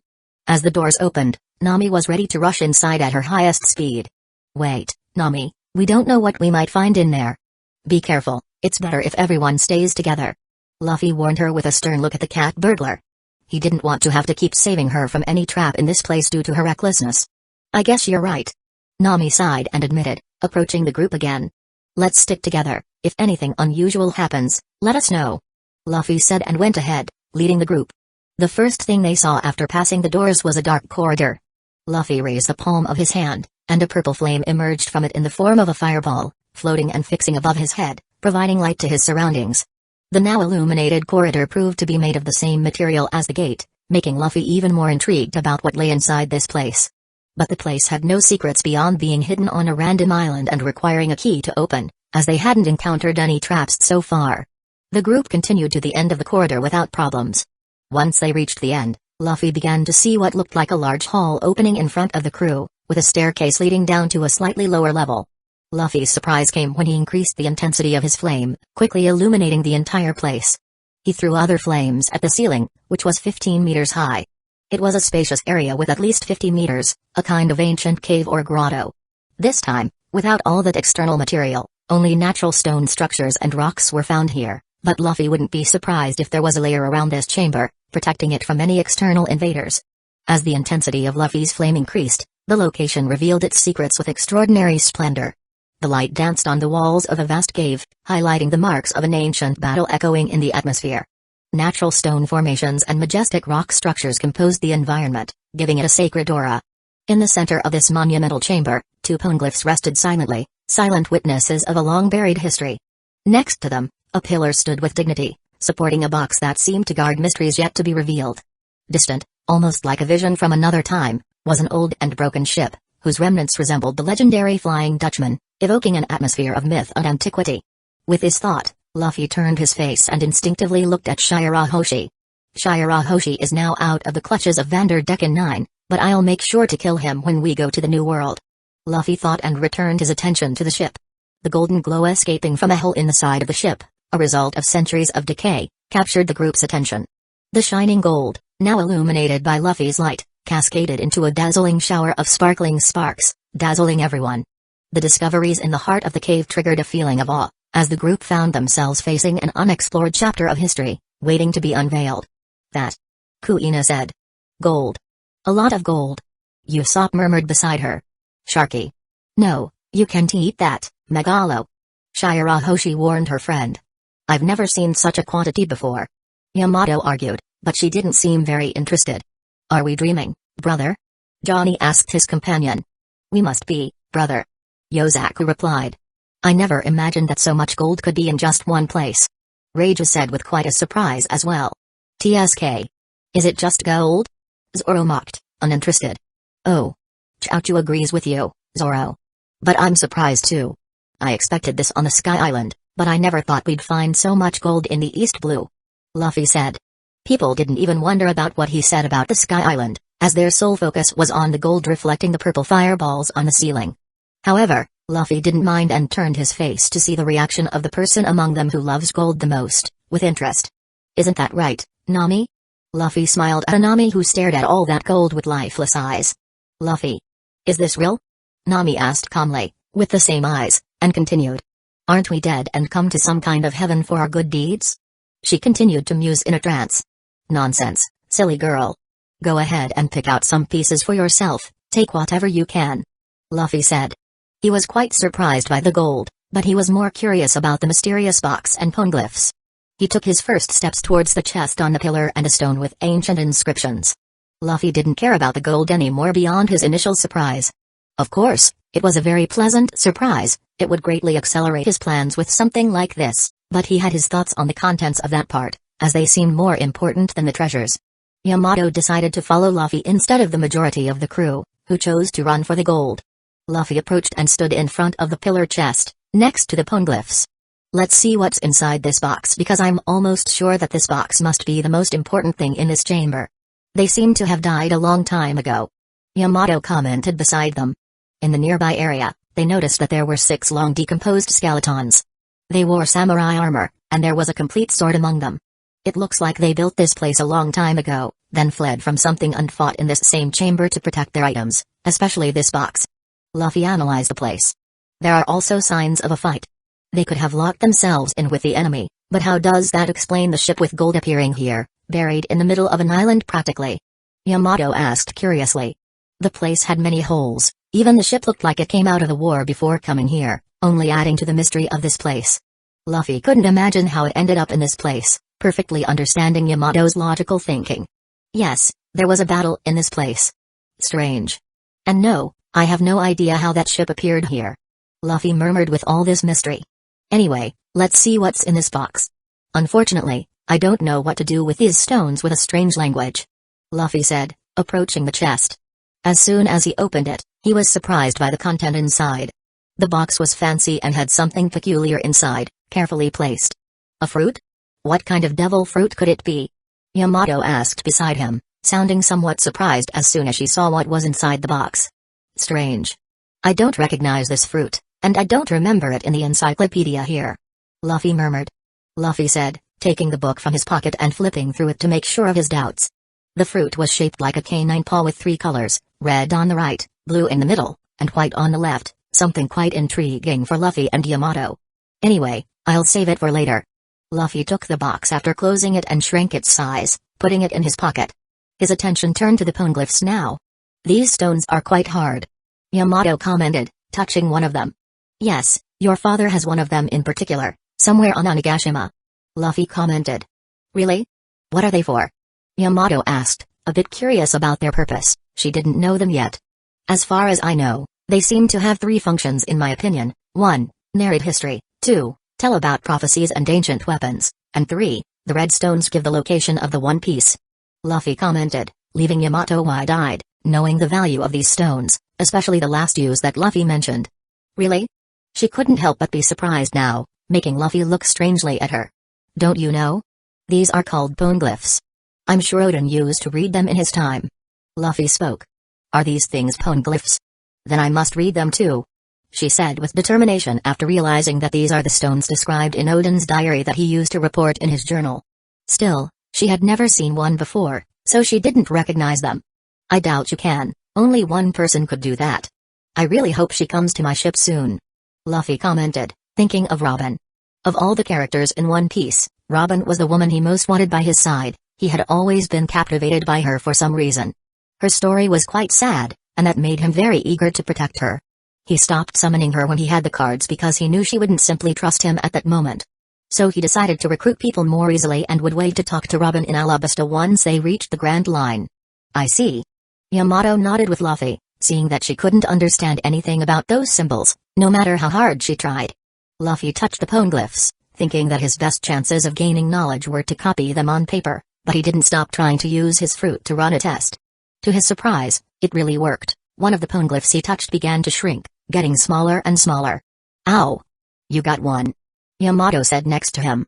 Zoro approached them with interest, especially in the sword that Luffy was holding now, as he had no interest in gold and was with Chaozu by his side. It seems so, although this is a big surprise to me since I thought my devil fruit abilities wouldn't work on them. Luffy commented, still incredulous, as he couldn't even scratch them, but somehow managed to shrink their size. Now he looked at the small stone in his hand. This is really a surprise, but it makes things much easier, giving me the ability to collect the stones. I'm sure the 5 elders would go crazy if they knew someone could do this. Luffy had a new happy thought with this. Luffy, opening a satisfying smile, went to the next poneglyph and shrank it like the last one. Well, this part is done, let's see the gold now. Luffy said, approaching most of the crew, who were circling that whole mountain of gold, looking for something that interested them everywhere. He could see Nami adorned with jewels all over her body, carrying 3 huge bags behind her, still searching for something valuable. I bet it's only 3 bags because that's all she has. I wouldn't be surprised if she built another mountain of bags to take from here. Luffy muttered to himself. Most were happy, putting jewelry on their arms, earrings, and even crowns. Kuina. Luffy called. Kuina looked surprised at Luffy and saw him smile at the sight of her, after she adorned herself with gold, putting on bracelets, necklaces, and earrings. Don't look at me like that, I'm a girl. Kuina shouted at Luffy's teasing glances. Feel free, you look beautiful like this. Luffy showed appreciation for the girl and continued to speak. But I intend to interrupt you because I have something for you, he said, showing the sword he found among the skeletons.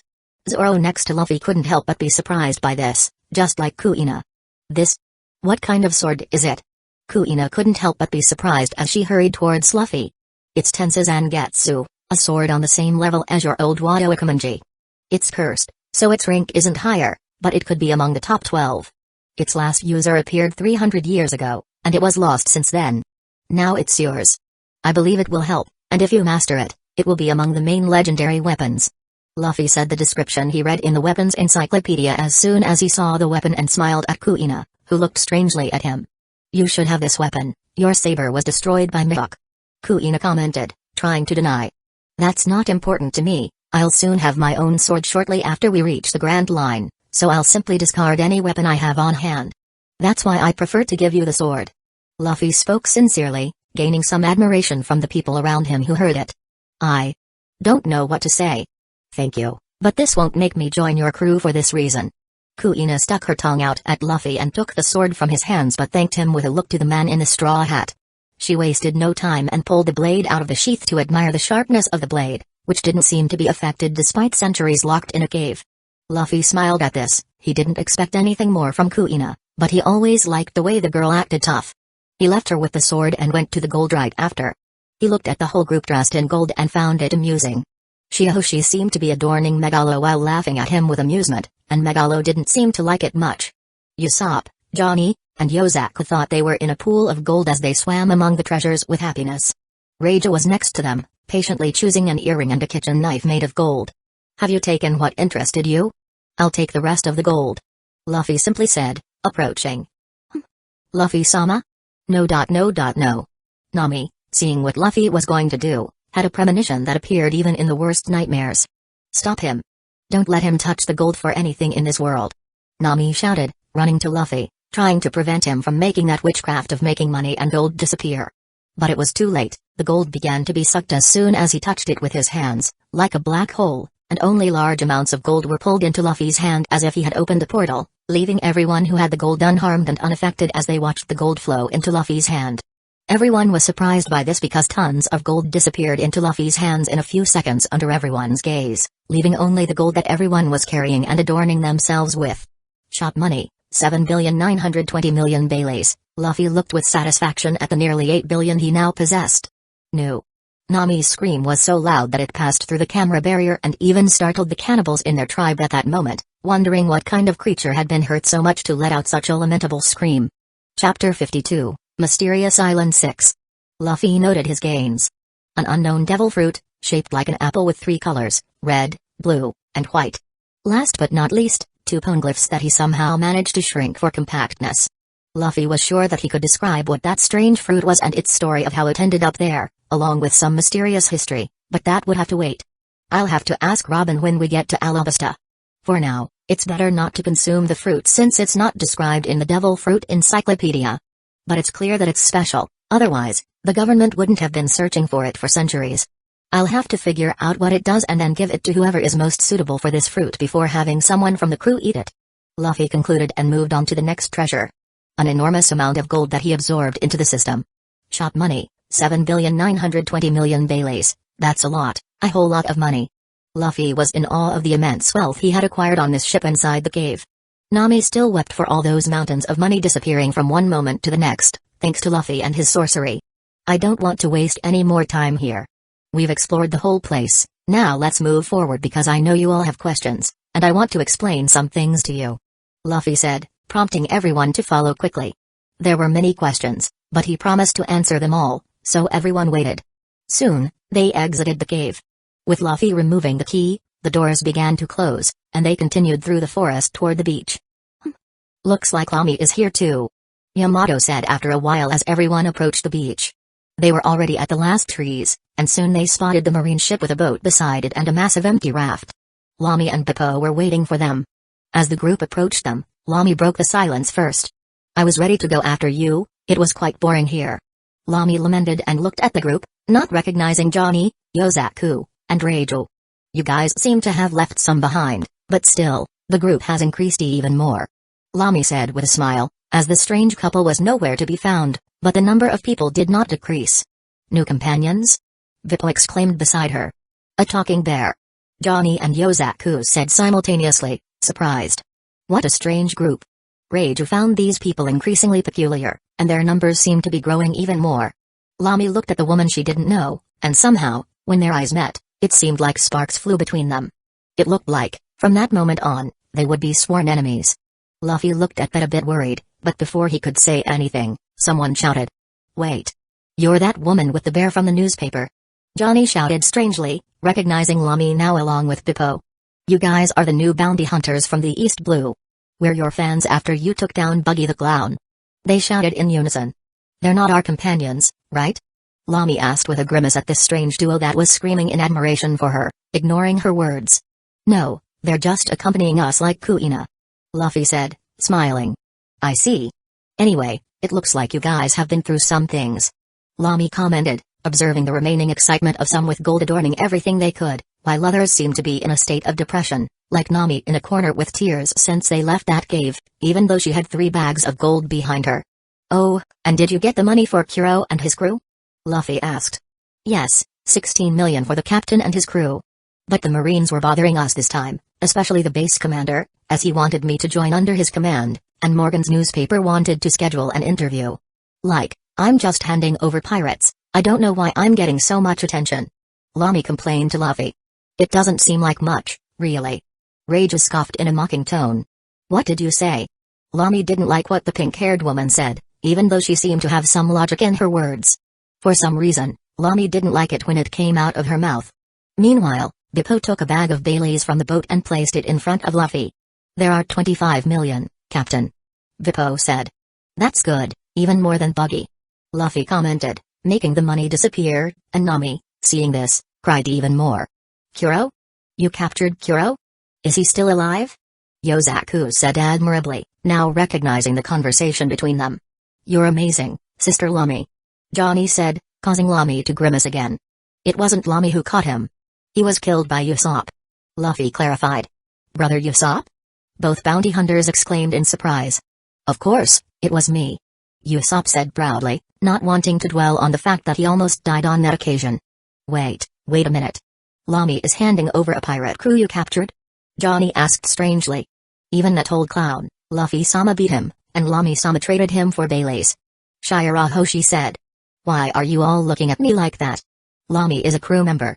Luffy said calmly, making the bounty hunters understand the situation, but they were still no less surprised, as it was quite shocking. Lami was someone they had came to admire as the best in the area in this sea when it came to hunting pirates. Even though the first capture was buggy, it was unprecedented for someone to hand over a pirate to the Marines with more than 10 million in many years. Anyway, is there anyone else to hand over? You mentioned there would be 2 more pirate groups before we go to the Grand Line. Lami asked, and Luffy confirmed. Yes, but before that, let's talk. We have a crew meeting now, and with you, it would save me time to explain things later. Luffy said, looking at everyone after they paid attention to him when he said those words. As you know, we got this devil fruit. Luffy announced, holding up the fruit for everyone to see as it increased in size in front of them. Do you know what its effect is? Lami asked curiously. No, there are no records in the encyclopedia, and it seems that it hasn't had a user for a few hundred years or maybe more than that. Luffy said, raising many eyebrows. And who's going to eat it? Or are we going to sell it? Rage asked. The only clue is the poneglyph, here. Luffy showed the miniatures of the stones to everyone. This language is forbidden. No one knows it, and the government would hunt us down like dogs if they knew you have it in your hands. Lami warned severely as soon as she noticed the gravity of the situation. We'll be hunted by the world government? What? Sharky. This is too dangerous, Captain. I'm sorry. There's no way the government doesn't know about this is with us, and even if they did, we won't be afraid of them. Luffy spoke confidently and continued. Regarding what's written here, there must be many people who know this language, but the vast majority must be scholars under the control of the world government to read these words. However, there is one person outside their control who has this kind of knowledge, and her name is Nico Robin, whom I intend to find in Alabasta to discover something real about the fruit and the story behind it before deciding who should eat it. Luffy said, and everyone understood. Although some doubts arose in the minds of those who had known the woman known as the Devil's Child for over 20 years, about how Luffy knew her whereabouts, no one raised more questions about it. Now, about the treasure, about the pile of gold we found, there were almost 8 billion Baileys in that place. The place fell silent after these words. No one could believe what they heard or were still trying to process this information in the wake of Luffy's words moments ago. They knew it was a lot of gold, but hearing this was too shocking. Are you saying there was more than 7 billion in gold in that place? Kuina said, looking lost. 7 billion, almost 8 billion. Nami said, looking like a dead fish. It's just gold. Zoro scoffed. He never cared much for money, no more than he needed, of course. Oh? It's just gold, he says. Usopp commented, looking lost. Sharky? Papa never talked about money, so I don't know, Megalo, but it seems like a lot of money, I guess. Shirahoshi said. Almost 8 billion. The collective scream was heard throughout the island again. Even Lami and Dippo were stunned, wondering how the crew managed to get so much money while they were away. They knew there was a lot of money, but this amount was so absurd that while Lami, Reiju, and Kuina seemed stunned, Nami, Usopp, Johnny, Yozaku, and Dippo had looks as if life no longer existed. Shirahoshi, Megalo, and Yamato just looked curiously, and Zoro and Chaochu didn't seem to care.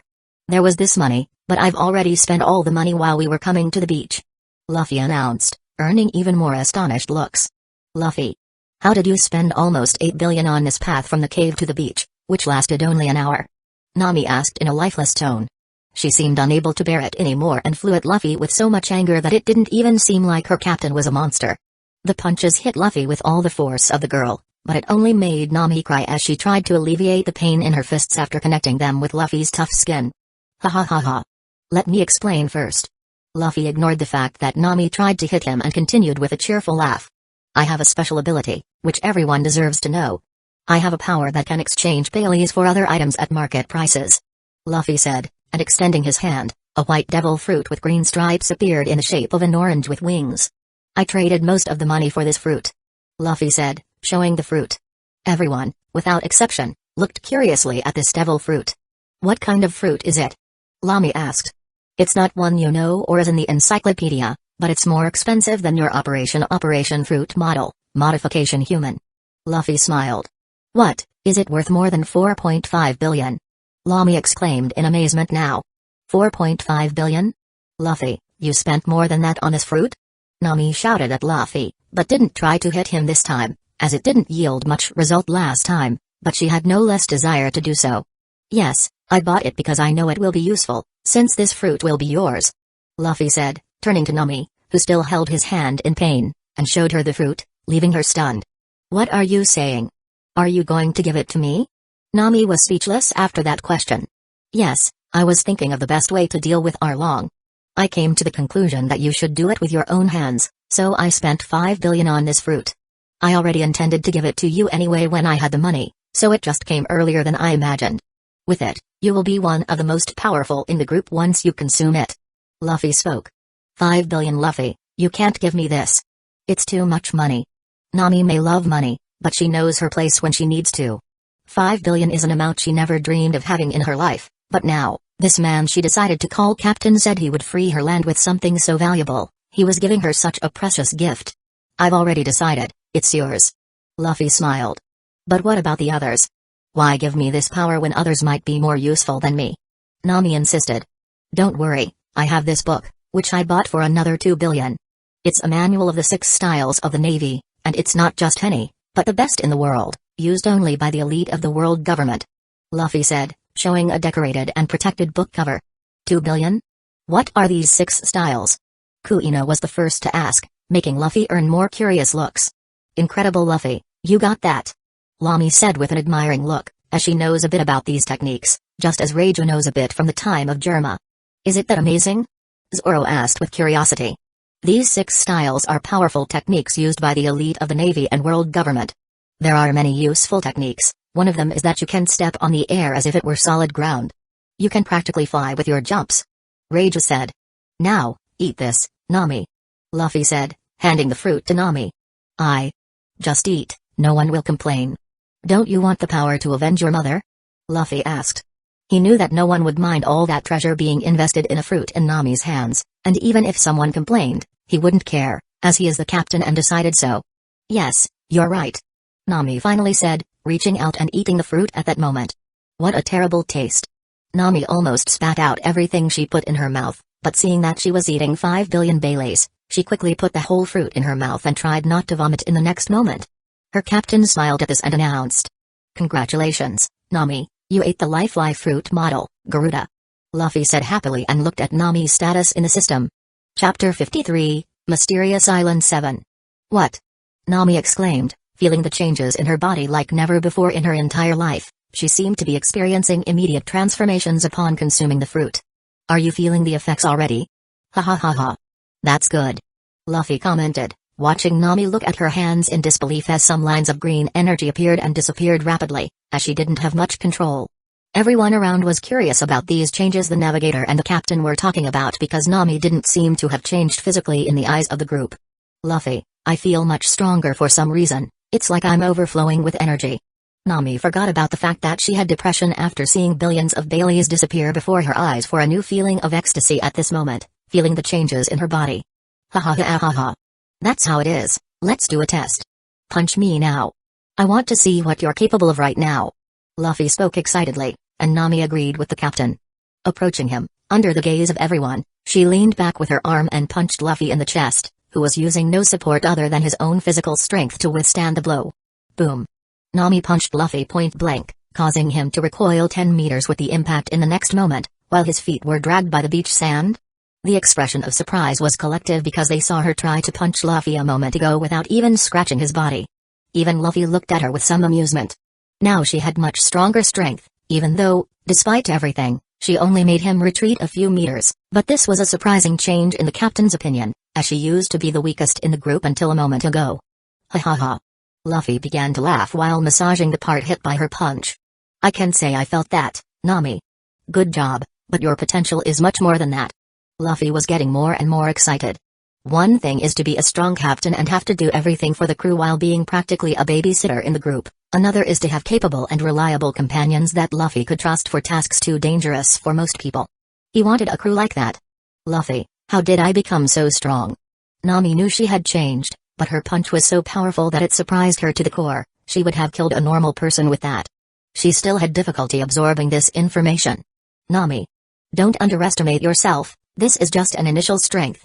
As far as I know, the physical specialty of your fruit is agility and mobility, as you control the wind and can fly with wings. Not to mention, you can create giant claws and control them within a certain range, making the versatility of your abilities very powerful. Even more versatile than my econ. I can fly, control the wind and even create those claws. Nami was incredulous at this information, becoming more and more stunned as she realized how powerful her devil fruit was. Do you think 5 billion were just for you to increase your physical abilities? Luffy teased her. I thank you. She looked at Luffy for a while and thanked him, going to him and giving him a sincere, strong hug. No one had ever done something so grand for her before, there was no way she couldn't be moved. Thank you. I don't know what else to say, but no one has ever done something like this for me before. She admitted in the midst of the hug with these very words, showing her true gratitude as tears began to run down her cheeks and a content smile appeared. Luffy returned the hug as his arms enveloped her back and waist. Nami. Don't worry, I always saw potential in you, as someone reliable from the moment I laid eyes on you in that buggy's cage. Luffy said sincerely. But you turned me into a servant and made me clean your ship. She complained as she leaned back and punched Luffy's chest with feigned anger. Well. Someone wanted to take all my treasures at the time, I had to punish that person in a certain way. Luffy smiled, looking at a raised eyebrow Nami. Fair enough. Nami admitted in the end. Could you two stop flirting in front of the group? Nami scoffed, interrupting Luffy and Nami from continuing this kind of conversation as they embraced so intimately in front of them. This time, I have to agree with the emo here. Reiju said. Who are you calling emo, curly eyebrows? Nami expressed her anger. Call me that again, and I'll kick your butt. Reiju hadn't liked this woman from the beginning. Wanna try? I'll be happy to cut someone like you. Nami growled. Could you stop fighting too? Where did this come from? Kuina complained from the side. Luffy sighed at this too, foreseeing that this fight would be a recurring event during their journeys in the next years or decades together. Stop this, I want to celebrate with the group right now. We have 2 giant prawns to eat and plenty of drinks in stock, so I want to have a feast here, not see idiots fighting. Luffy stepped away from Nami and went to them with the navigator in tow. Feast. Johnny, Yozaku, and Usopp cheered immediately, knowing the experience of the parties made in the last few days on the ship, they could indulge in food and drink to their heart's content. It didn't take long, and the beach quickly filled with utensils that Luffy took from the ship. Using his fruit, he enlarged the size and reduced the weight to facilitate Reiju's work with the food. So Luffy, you mentioned the ability to exchange Baileys for things, you just skimmed over something like that. How exactly is that? No one should do that just like that. Nami looked suspiciously at Luffy, who was now drinking sake with Zoro by his side, as they seemed to be the people who loved this type of alcoholic beverage the most in the crew. It's true, I didn't explain that properly. As I said, I can buy anything that no one has claimed. Luffy looked at the doubtful faces around him, As the question attracted everyone's attention, even Raju stopped cooking and seasoning the prawn meat to listen at this moment. The concept isn't difficult, but explaining what a system is complicated for them.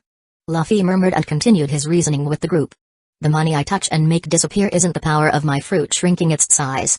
Instead, it's transferred to a space where I can no longer withdraw it as Bailey's. But I can exchange the amount of money for other things. As I mentioned before, I can't take things that others already have. For example, I can't take Mihawk's Yoru, but I can take Gold D. Roger's sword, the former pirate king, if I have the money since it's not in anyone's possession at the moment. Luffy didn't speak about the system itself, but it seemed that the smarter members of the group understood the concept. That's incredible. Are you saying you can buy most things in this world? That explains the manual of those techniques, but didn't it belong to someone already? Kuina said surprised and asked curiously. As long as it's not a weapon or a fruit with a person, things like that manual, locked-in deposits, I can take. Luffy clarified. And where does this money go? It can't just cease to exist when you buy something, right? Nami asked, alarmed and concerned about the idea of gold ceasing to exist. That is very concerning, Captain. With this, the value of gold would skyrocket due to scarcity, creating chaos in the world economy and making significant changes in monetary prices. With this kind of global crisis, many countries will be wiped off the map. Bippo shouted, making everyone, without exception, look at him with a shocked expression. How can this mink bear understand economic concepts? Luffy couldn't help but be surprised by this. The others looked at Bippo with various expressions, some trying to understand what was behind his words, others had shocked expressions like Luffy, as they had some idea of the concepts and logic behind this theory, as the captain was thinking. However, for everyone, it was surprising that it was Bippo who said this before anyone else, in this situation. Well, actually, this doesn't affect the world. Luffy said, a little embarrassed still, but continued. Gold and money simply don't disappear from the world, they are sent as far away as possible, so I can't access them again. Since that wouldn't be fair, even with a cheat like this, it wouldn't be cool for me to have infinite money while acquiring all the valuable items in the world, right?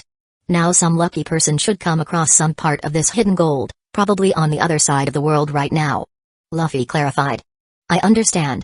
But it's still great to be able to do this. Usopp muttered. Luffy, you've already spent 7 billion on the manual and Nami's fruit. Do we need to have Nami catch more pirates and take them to the Marines? Kuina posed a logical question. You have a good point, Kuina, but I want to handle it the same way. There's still 920 million left in the system. Money isn't a more significant problem for us right now, but even so, I want to clean this sea of those with higher bounties. Either we hand them over to the Marines or exterminate them all, but I don't think we've become a cruel crew that kills in cold blood, right? So let's hand them over to the Marines while we still have the chance. Luffy said, as he wanted to get rid of these people in the East Blue before leaving this sea. As soon as he spoke, his gaze shifted to Nami sitting, while drinking a beer. Is everything okay with you? I don't want to take advantage of you, but if you're willing to continue, I'd appreciate it. Luffy spoke to her. If she wasn't satisfied, they could simply go to a base and throw the captured pirates at her. If this gang you caught and one more is missing, there's no reason not to continue doing this since I'm starting to get used to it. Nami scoffed. Great, now let's stop with boring topics and continue our feast. Luffy said, and Raju already had the meat ready for them to eat as she placed it on a giant plate. Here. Raju offered, and their group began to eat while drinking their beverages. What delicious meat. Luffy was right, it's so good. Thank you, Mr. Raccoon, for the food. Do you know you're talking to a dead being, Shirahoshi? After that, darkness took over the sky, but the group didn't seem to mind as they continued their festivities without interruptions. Ha ha ha ha ha ha ha. Shar shar shar shar shar. What a bunch of idiots. But you have to admit it's funny. Ha ha ha ha, what kind of group is this? Brother Usopp is so funny. Ha ha ha ha ha ha ha ha ha. While the feast continued, the antics between Usopp and the others were created with many of the crew already drunk. This kind of atmosphere continued until they lost consciousness in the middle of the night. The next day. What a hellish hangover. Luffy woke up with a strong headache the next day. He found himself in the middle of the beach area with Nami and Raju on each of his arms. They hadn't slept together, as everyone was still clothed, but it didn't stop him from being surprised by it. They seemed like water and oil, to the point where I thought they would hate each other from that first contact yesterday. But it seems I was wrong since they seem to be in harmony. That's good. Luffy smiled satisfied at the two women, who slept peacefully in his arms.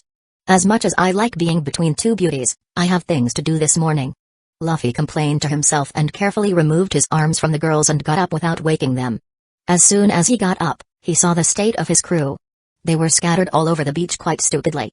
Nami and Kuina were hugging in a corner of the sand, Shirahoshi was with Megalo, Johnny and Yozaku were lying side by side in a corner, Usopp used Chouchou as a stuffed toy, Yamato was in a corner near where Luffy was with the girls, alone while snoring on her back. The funniest was Bippo, who slept on top of a rock. This is going to give him a hell of a backache. Luffy felt for his companion.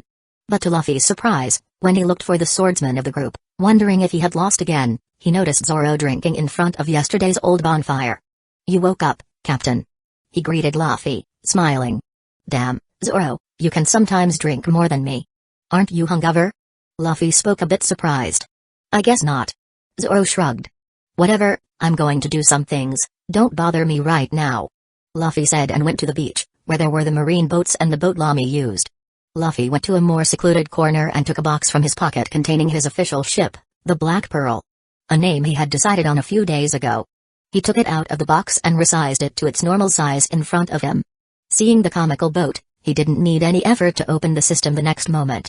System, open, shop, points, 920 million, selecting the ship in front of him. Upgrade a ship to level 2. Price, 500 million Baileys. This option does not include furniture and equipment, they must be purchased separately, yes, or, no, yes. A new screen appeared before Luffy, showing the modifications that would happen to the ship. With this, he could choose the color, flag, and several other options for the ship without changing its soul. This is better than I thought. It won't be a worse ship than the Thousand Sunny from the original story. It might even undergo another evolution. Luffy celebrated internally. After spending a few minutes shaping the ship model in the 3D system, a confirmation question appeared again once he finished. Upgrade level 2 plus equipment for the ship, 700 million, yes. Sure of his choices, he confirmed. That's 700 million, so I expect a ship even superior to the Thousand Sunny, which the original Luffy spent 300 million on without labor. As soon as he clicked yes, his money dropped to 220 million, and the ship in front of him with a goat's head began to dismantle. Luffy quickly used his power to muffle the sound, intending not to wake anyone up. He wanted to see the stunned looks on everyone's faces when they saw the ship in front of them for the first time. The ship silently started to disassemble, with the pieces floating in the space around it, as it unraveled and remodeled with other pieces appearing out of nowhere. A massive atom wood emerged, forming the skeleton and base of the ship, a sight to behold as the ship magically assembled in front of him. Zoro looked incredulous at this scene, as he was the only one awake, wondering what his captain was doing a little away from the ship on his own. He couldn't help but drop his drink when he saw the scene before him. Zoro saw Luffy take out the ship he received from Kaya, and soon after, the ship began to disassemble by some strange force and was being reconstructed as something new, something black and powerful, much larger in size. How is this possible? He asked with disbelief, watching the ship being reformed in front of him, transforming into something new, something formidable. A moment later, Luffy looked at the ship in front of him, satisfied. It may not be a battleship the size of Krieg's, but it's certainly like a Navy warship, much better than those of the Buster Call. Not to mention the difference between this and the ones they've been using so far is staggering. What are you doing here, so close? I don't like you. Luffy heard Reiju's voice growling from the beach, and his eyes went directly to the duo fighting early in the morning. It seems I was hasty in thinking they would get along, Luffy said mentally, feeling a bit tired. What did you say, curly eyebrows? Do you think I want to be by your side? I'll cut your feathers and put them on your back. Lamy growled. Threaten me one more time, and I'll kick you straight into the sea. Reiju gritted her teeth. I don't want you near me. Get out of here. Both said at the same time and then stared at each other with sparks crossing their eyes. What is this early in the morning? Nami complained as she got up next to Kuina. These two are fighting again. Kuina said beside her. What a headache. Johnny complained. This noise doesn't help at all. Yozaku said beside him. Sharky. You're right, Lami-sama and Reiju-sama are so scary this morning. Shirahoshi cried next to Megalo. What is this noise early in the morning? Yamato got up, yawning. Bark. Bark. Chouchou complained, while Usopp quietly got up next to him. Zoro was still standing, looking at the new ship now next to the Marines, wondering if he had drunk too much or if he was still sleeping and dreaming. Hey, Luffy. Where did this ship come from? Nami shouted in surprise at Luffy on the beach. She went to find the captain to resolve the situation between the girls and saw him standing in front of a black warship with the same Holly Roger as Luffy's cloak, a skull with crossed bones, wearing a straw hat. You guys finally woke up. Look, isn't it obvious? This is our official ship, the Black Pearl. Luffy announced, earning incredulous looks. Even Lami and Raja stopped fighting to look at that monster, much larger than the medium-sized marine ship next to it. Chapter 54, Attacking Marine Base 16 Part 1. So we'll meet later.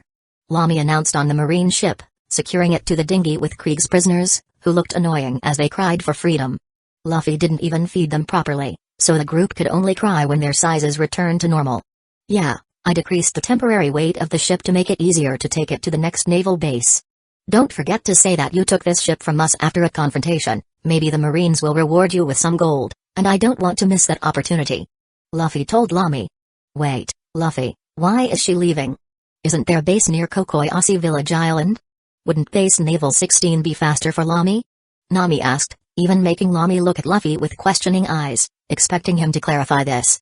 Well, it's the same base that should take care of Arlong, but for some strange and very corrupt reason, in my opinion, the pirate has been dominating that area for almost 10 years without the Marines interfering, right?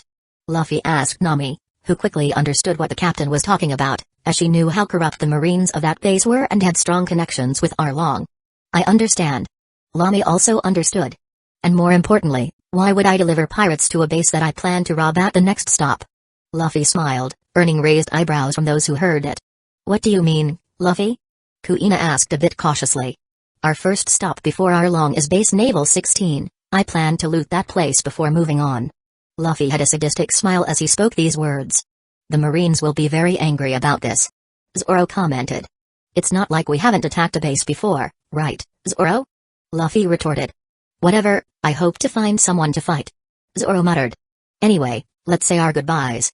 I hope to see you later. Maybe delivering Arlong after our crew destroys a marine base will raise a lot of suspicions for you, so I believe this is the last time you deliver any pirate as a supposed rising pirate hunter. Luffy said, and Lami nodded. Saying goodbye to everyone, Lami started her dinghy and moved away from Luffy, pulling the marine ship behind her. Now let's set this beautiful new ship on course and continue our journey. Luffy, asking Nami to start navigating it. Cutting through the stormy waters, the Black Pearl emerges from the shadows of the horizon, a sight that would be feared by all seas in the future. Its hull, bathed in a deep ebony, absorbs the sunlight, giving the vessel a sinister and majestic appearance. At the front, the bow is crowned by an ifrit head carved in obsidian, roaring towards the horizon with imaginary flames dancing in its fiery eyes. The masts, tall like black spires piercing the sky, support black sails that seem to absorb light rather than reflect it. Each sail is adorned with ancient runes, a mystical touch that adds an aura of dark magic to the ship. The crew's flag, a skull symbol with a straw hat crossed over two crossed bones, fiercely flutters at the top of the main mast. The main deck of the Black Pearl is a choreography of movement orchestrated by the skilled crew. Black cannons, embedded on the sides, give the vessel an intimidating and menacing air, just like at the front under air, making the ship retaliate from all sides against attacks at sea. The polished wood, carved with intricate patterns, bears witness to the craftsmanship that shaped this naval masterpiece. The captain's cabin, strategically located in the heart of the ship, is a marvel of dark engineering. The massive door, adorned with carvings that tell stories of victorious battles, opens to reveal a sanctuary of dark leather and golden details. In the center, an obsidian throne serves as the captain's seat, surrounded by star maps and mysterious artifacts. The giant figure of the Ifrit head at the bow seems to guide the Black Pearl through the turbulent waters, a mythological entity bringing with it the fire of destruction. As it cuts through the waves, the vessel leaves a trail of black foam, adding a touch of mysticism to its passage. The legend of the Black Pearl would echo through ports and taverns, inspiring fear and respect. Its destinations are unknown, its origins shrouded in mystery. It is a dark threat that will loom over the seas, a force that defies natural entities, commanded by a powerful crew that would make the world tremble one day. As he sailed, all the crew members began to explore the new ship with curiosity. The space was much larger for them to train outdoors, and there was even a garden for them to plant trees and plants. This initially shocked him, and they quickly moved inside the Black Pearl to explore the interior. Incredible. There's a room exclusively for me. There's even a tank to swim with Megalo. Shirahoshi shouted from somewhere. The kitchen is so large. Reija couldn't help but comment. There are so many useful things in it, the refrigerator can fit a sea king. She concluded as they looked around with curiosity, getting familiar with the place where they would spend a good part of their time. Look at these cannons. They can even point to the front of the ship. Usopp said on the side of the ship, inspecting the weapons and the depot. There's a front cannon with a special weapon too, Luffy said, making Usopp's eyes gleam as he ran to see this weapon. The ship had a laser cannon in the front and an emergency nitro, like the Thousand Sunny, however, the energy was different, using Frankie's cola. Luffy could add his heat to recharge the batteries. Incredible. Luffy could hear his excited marksman's shout seeing the weapon. The captain was quite satisfied with his new ship. It was black and fierce as he always imagined for his own ship. He placed a mold of the Ifrit head at the front of the ship to represent his own identity. Luffy, how did you do this? Kuina approached Luffy at this moment, while getting closer to the ship. As I said, I can exchange Baileys for items, including ships. In this case, I refurbished that ship from Kaya and turned it into this big warship, spending 500 million Baileys plus 200 on accessories that I placed in the right places. That's amazing, you spent all the money, didn't you? She questioned. Yes, I only have 220 million left, adding the 25 Lamy brought from the last delivery. I have 245 million now, Luffy said, and Kuina nodded. I can't say it's not incredible, so I guess it was money well spent, even though I think it was a large amount. Nami joined the conversation after setting the ship on course. There's a room especially for you to map out your maps, so start getting familiar with your new room and workspace, Luffy told Nami. Really? I'll check it out. Nami got excited and ran into the interior of the ship. Kuina. Look at these weights. Zoro drew Kuina's attention in the training area as he picked up giant dumbbells. Oh. Chaochu barked happily, seeing a little house in the open space for him, where he couldn't complain, as he asked Luffy for something like this a few days ago. He never liked staying inside the ship, preferring to sleep on the mast like a lookout. While everyone familiarized themselves with the ship, choosing the best room for them and seeing different structures on the ship to meet their needs, Luffy stood at the bow while looking at the horizon. He was happy to finally have his own ship with a reliable crew that he already considered great. Everyone, I think you've taken too much time getting to know the ship. I want everyone gathered for training in the next 10 minutes. Luffy announced, amplifying his voice so everyone could hear. It didn't take long for everyone to gather in the middle of the ship, as Luffy wanted to train them before their confrontation with the Navy. I've set up the weights for you to do your basic training, so no gravity today, but you'll follow the training program. Are we not going to train that mammal? Reiju asked with some interest, as there was a skill about flying in the sky, something that interested her a lot. Not yet. I plan to start doing that after passing through Nami's homeland. Anyway, you need to strengthen your bodies before that training. I'll be with Nami today since she still has no idea how to use her mythical zone, Luffy announced. And without much secrecy, everyone went to their positions in this new training field, which was much superior to the previous one. There was a board where he wrote the training list. With them following this training regimen, it made the captain's job much easier, allowing him to pay more attention to Nami without worrying about the others. Luffy, what can I do? I'm much stronger now, but you seem to recognize that my powers are more than the physical strength I gained, Nami said in front of Luffy. First, you now have the ability to fly, try to create wings like me, Luffy said, as wings grew on his back, making his mantle move as they grew within it. Nami looked attentively at Luffy's beautiful black wings, making him look like some kind of dark angel with those red eyes. He's so handsome, both in this form or when he's normal. Nami couldn't help but have this thought as she looked at Luffy staring at her, who raised an eyebrow as Nami's expression seemed strange to him. Nami, focus. Concentrate on the wings. Imagine wings growing on your back like new limbs. Luffy scolded her, and Nami quickly did so to escape her embarrassment with slightly naughty thoughts. Nami made a mental effort, creating the image of wings growing like Luffy's. A green glow began to emanate from that place, and white wings began to form, but halfway through, they dissipated with another glow, and Nami knelt exhausted from the sudden effort. It's hard, it's as if all the energy in my body is spent on this, but I felt it, Nami said happily, seeing that there were indeed wings growing on her back as Luffy instructed. Breathe, this is your first attempt.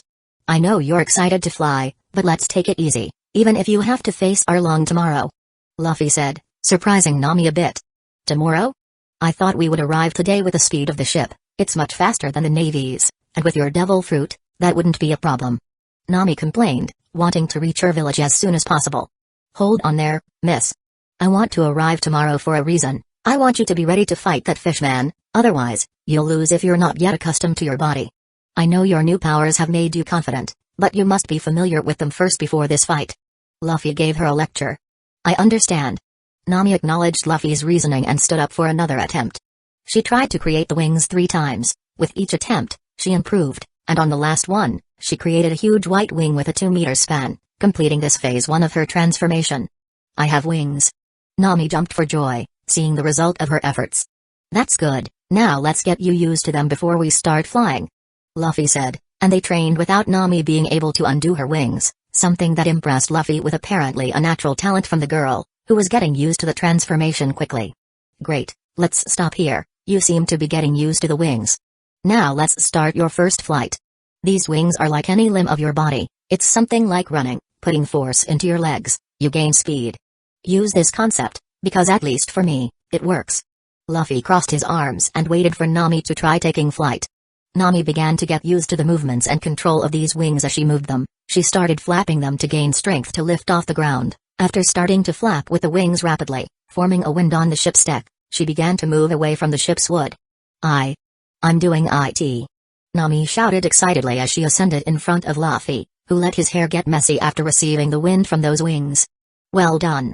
Luffy smiled. Look at this, Luffy. I can fly. I'm flying, Huh? Ah. Nami was so excited that she caught the attention of the entire crew in the air, who were watching her demonstration, but soon, excitement turned into fear as she was falling 15 meters from the ground, screaming as she fell. Luffy. Help me. She shouted as she approached the deck in despair. Could Luffy catch her like a princess? Could he? He just watched her falling. Boom. She fell from the deck with a strong impact, starting to get up with some difficulty. Ouch. Why didn't you catch me? A man should be a gentleman when a lady is in danger. Nami growled at Luffy as soon as she got up. Nami, your body is strong enough not to feel the impact. I'm your captain, not your babysitter. Luffy spoke honestly. He wouldn't help anyone unless it was a matter of life and death. They had to solve most of their problems themselves. Did you feel the impact, Nami? Luffy asked, breaking the silence that Nami had as she heard his words. No. She admitted. Well, then don't expect my help for trivial things. I like you, Nami, but you'll never grow and become strong if I do everything for you. Luffy said seriously. I guess you're right. Nami admitted a bit embarrassed. Now let's continue, I'll fly with you to train in the sky. Hold on tight. Luffy grabbed a stunned Nami by the waist and took off into the sky with her screaming, as Luffy's actions were quite sudden. After flying more than 2 kilometers in the air, Nami held on to Luffy like a cat not wanting to let go. Luffy, this is not a joke. I'm scared, take me down. Please. She screamed and cried at the same time. Calm down, silly girl. I put negative gravity on you, try to fly. I'll catch you if you fall, but you'll only fall slowly, and the wind here won't bother you with that, this will be your training. Luffy said, making her look suspiciously at him, as there was still fear in her eyes. Release slowly. Trust me, when I say I won't let you fall here, it's because I won't let that happen. Luffy spoke, he could be very tough, but he always did what he said. Okay. She said, releasing him. He caught her by the waist, lifting her in front of him, and asked her to flap her wings. As she did so, he released his grip on her waist, and she began to fly. I'm doing it. She said excitedly, even though she was afraid to look down miles away from the Black Pearl. Very good, keep it up. Luffy smiled at her. Luffy, I'm falling. Nami panicked a moment later. Calm down, you'll fall slowly due to the gravity I put here. Luffy clarified and saw her realization in the next moment. Huh? It's true, this is amazing. Nami couldn't help but be surprised when she saw herself falling slowly, just as Luffy said. Rest for a bit and resume practicing and ascending when you recover, let's continue with these exercises for the rest of the day. Luffy said, and Nami nodded. 1 day and a half later. At a marine base stationed in the middle of the sea on a small island, sailors were at the edge of it, carrying out their daily tasks, mainly monitoring the sea. Despite being a mundane activity, they reported any approaching marine or civilian ships, a routine duty at this base. The base gets so boring when Captain Nezumi leaves for his business, complained one sailor with a spyglass. Yeah, it seems he went to meet Arlong, said his colleague, showing a malicious smile. Did you hear that Arlong had a proposal for the captain to earn a lot of money? The other asked. Yeah, I wish I had gone with him, but the captain didn't choose me to go. I hope to get some share of that money because staying here at the base is so horrible and boring. He grumbled. Give me your spyglass. There's something coming from the horizon. His colleague didn't wait for an answer, he snatched the equipment from his hand and looked at the dark spot at least 10 kilometers away. A ship, but I still can't see who it is. He analyzed. It can't be Captain Nezumi. It must be a trader or even one of ours from another base. Or a pirate. Ha ha ha ha ha ha ha. Ha ha ha ha ha ha ha ha, that was good. As if a pirate would attack us, not even Arlong and Krieg have that courage. True. They continued with their chores while chatting and ignored the approaching ship.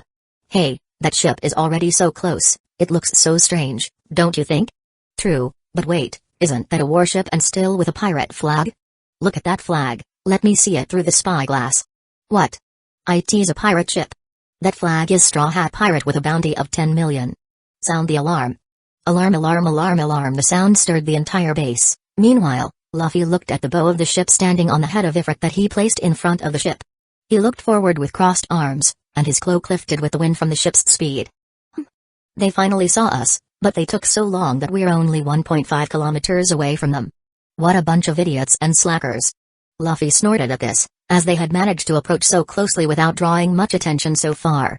Luffy looked at the base in chaos, with sirens blaring everywhere, while sailors ran back and forth carrying weapons, and some prepared cannons. He raised his hand as he instructed his crewmates as they approached the base. Now! Fire! Luffy lowered his hand, and Usopp and Shirahoshi, who were on the cannons, pulled the ropes of the weapons immediately. Bang! Bang! The shots initiated a small war on this sea, with the Straw Hat Pirates openly firing on the base along with the naval base, attracting the attention of everyone in the next few days since no pirate had attacked a marine base so openly in years in this sea. Chapter 55, Attacking Marine Base 16 Part 2. Marine Headquarters, 16, East Blue. Bang. Boom. Ah. They're hitting us even from this distance. A marine shouted, his voice filled with fear, as the outer courtyard of the base was pounded by cannon projectiles fired from a pirate ship located more than 1 kilometer away.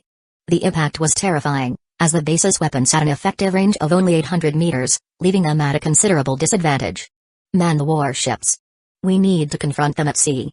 The order was quickly given, and the Marines acted promptly, launching warships to face the audacious pirate ship that lay beyond their effective reach. Command. Command, are you there? A Marine ran to the communication tower seeking assistance. Without Captain Nezamo present, direct communication with High Command was impossible. The number for direct contact with the base admiral was restricted information, reserved only for the highest echelons of the base hierarchy. Instead, they opted to call a base located in Logtown, where they could establish contact through the Den Mushi. Catch Captain Smoker here, what can I do for base 16? A rough voice was heard from the other side of the Den Mushi. Captain Smoker, this is the lieutenant from base 16, we are under attack while Captain Nezami is away. The pirates have a ship that can reach a distance our cannons cannot, and they are bombarding our entire base. The lieutenant cried. Who is attacking you? Smoker had a serious tone at this moment, recognizing the gravity of the situation. They are the Straw Hat Pirates. Crack. Ah. Before the man could finish, the communication tower received a cannonball, causing it to explode its walls and collapse in large part, falling on top of the man. Meanwhile, on the head of Ifrit. Whistle, nice shot, Usopp. Luffy said to himself, observing the destruction caused by his ship's weapons. Captain, these weapons are quite dangerous, even the Marines are in despair. Raja commented while smoking and observing the destruction at the naval base. Let's advance, shooting at the Marines from this distance is boring. And they seem to want to greet us while pulling those 3 ships out of the harbor. Luffy spoke, and the ship gained speed again, shifting from negative speed to 30 times faster. The warships are getting closer, Luffy. Kuina warned, with 3 warships approaching theirs. In fact, it was more them approaching the enemy ships than the other way around. Zoro, Reiju, Yamato, and Nami, protect the ship so it won't be hit by the shots. Luffy gave the orders, and they quickly assumed their positions. When within range of the Marines, they finally had a moment of realization, and many cannonballs were fired at that moment, both from the base and the warships. Dozens of bullets were heading directly for the ship. As the bullets approached them, Zoro began cutting them while jumping in the air. Reiju effortlessly kicked away any attacks. Yamato countered with her weapon, sending the bullets back to their original owners, causing explosions among the enemies. Still, the most surprising was Nami, creating green claws in the air that stopped the incoming bullets by just lifting her hands from the deck. She also raised whirlwinds in front of the ship, taking on the primary role of protecting it. You're getting really good at this, Nami. Luffy praised her sincerely. Nami had shown a lot of talent with her devil fruit powers since yesterday under Luffy's guidance. Thank you. With this strength, I might not need to run anymore and can be useful and strong. Nami said with some confidence. She no longer needed to run from any danger. Bang. Crack. Boom. Luffy's attention turned to one of the marine ships at sea, which exploded from a shot fired by the Black Pearl a moment earlier. OWW. I hit one. Shirahoshi's voice was heard joyfully from one of the cannons. The cannon system Luffy installed on the ship had an immediate reload feature, eliminating the need for someone to load bullets into the gun every time someone fired. This made Shirahoshi and Usopp's lives much easier, as they only needed to aim and press the analog stick button that moved the cannon's aim. I'll take down the other one then. Usopp joined the competition. Bang. Crack. Boom. Hitting the side of one of the ships, Usopp managed to bring it down with a shot, as it struck the weak hull, and seawater began to flood the ship, and they could hear the desperation of the crew. Boom. Boom.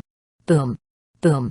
Feeling challenged, Shirahoshi began firing at the same ship she hit before. After hitting it with 4 more shots, the warship started to crumble. The last marine ship seemed to be in a panic, as their bullets, combined with the base's bullets, seemed to have no effect on the pirate ship. Seeing 2 of their ships being bombarded next to them scared them a lot, making them try to escape. Do they want to escape? I won't let them. Usopp said, turning his cannon towards the ship, and Shirahoshi did the same. Even though she didn't have precise aim like her companion, she still managed to target that last ship. Bang. Bang. Bang. Bang. Boom. Boom. Boom. Boom. 4 explosions destroyed the last ship in the next moment, while the Marines screamed in despair. The pirate ship was already passing through the wreckage as they approached the island. Bang. Bang. Usopp and Shirahoshi spared no effort in continuing to bombard the naval base now. When Luffy approached, he could see fear in the eyes of the Marines, pointing guns at them on the dock, but failing to show much courage. They had unsuccessfully tried to prevent this pirate ship from approaching the small island. When they didn't make a scratch on the Black Pearl, the pirates took down 3 warships and demolished half of the naval base. Their morale couldn't be any lower. That was too easy. Luffy couldn't express it more tediously.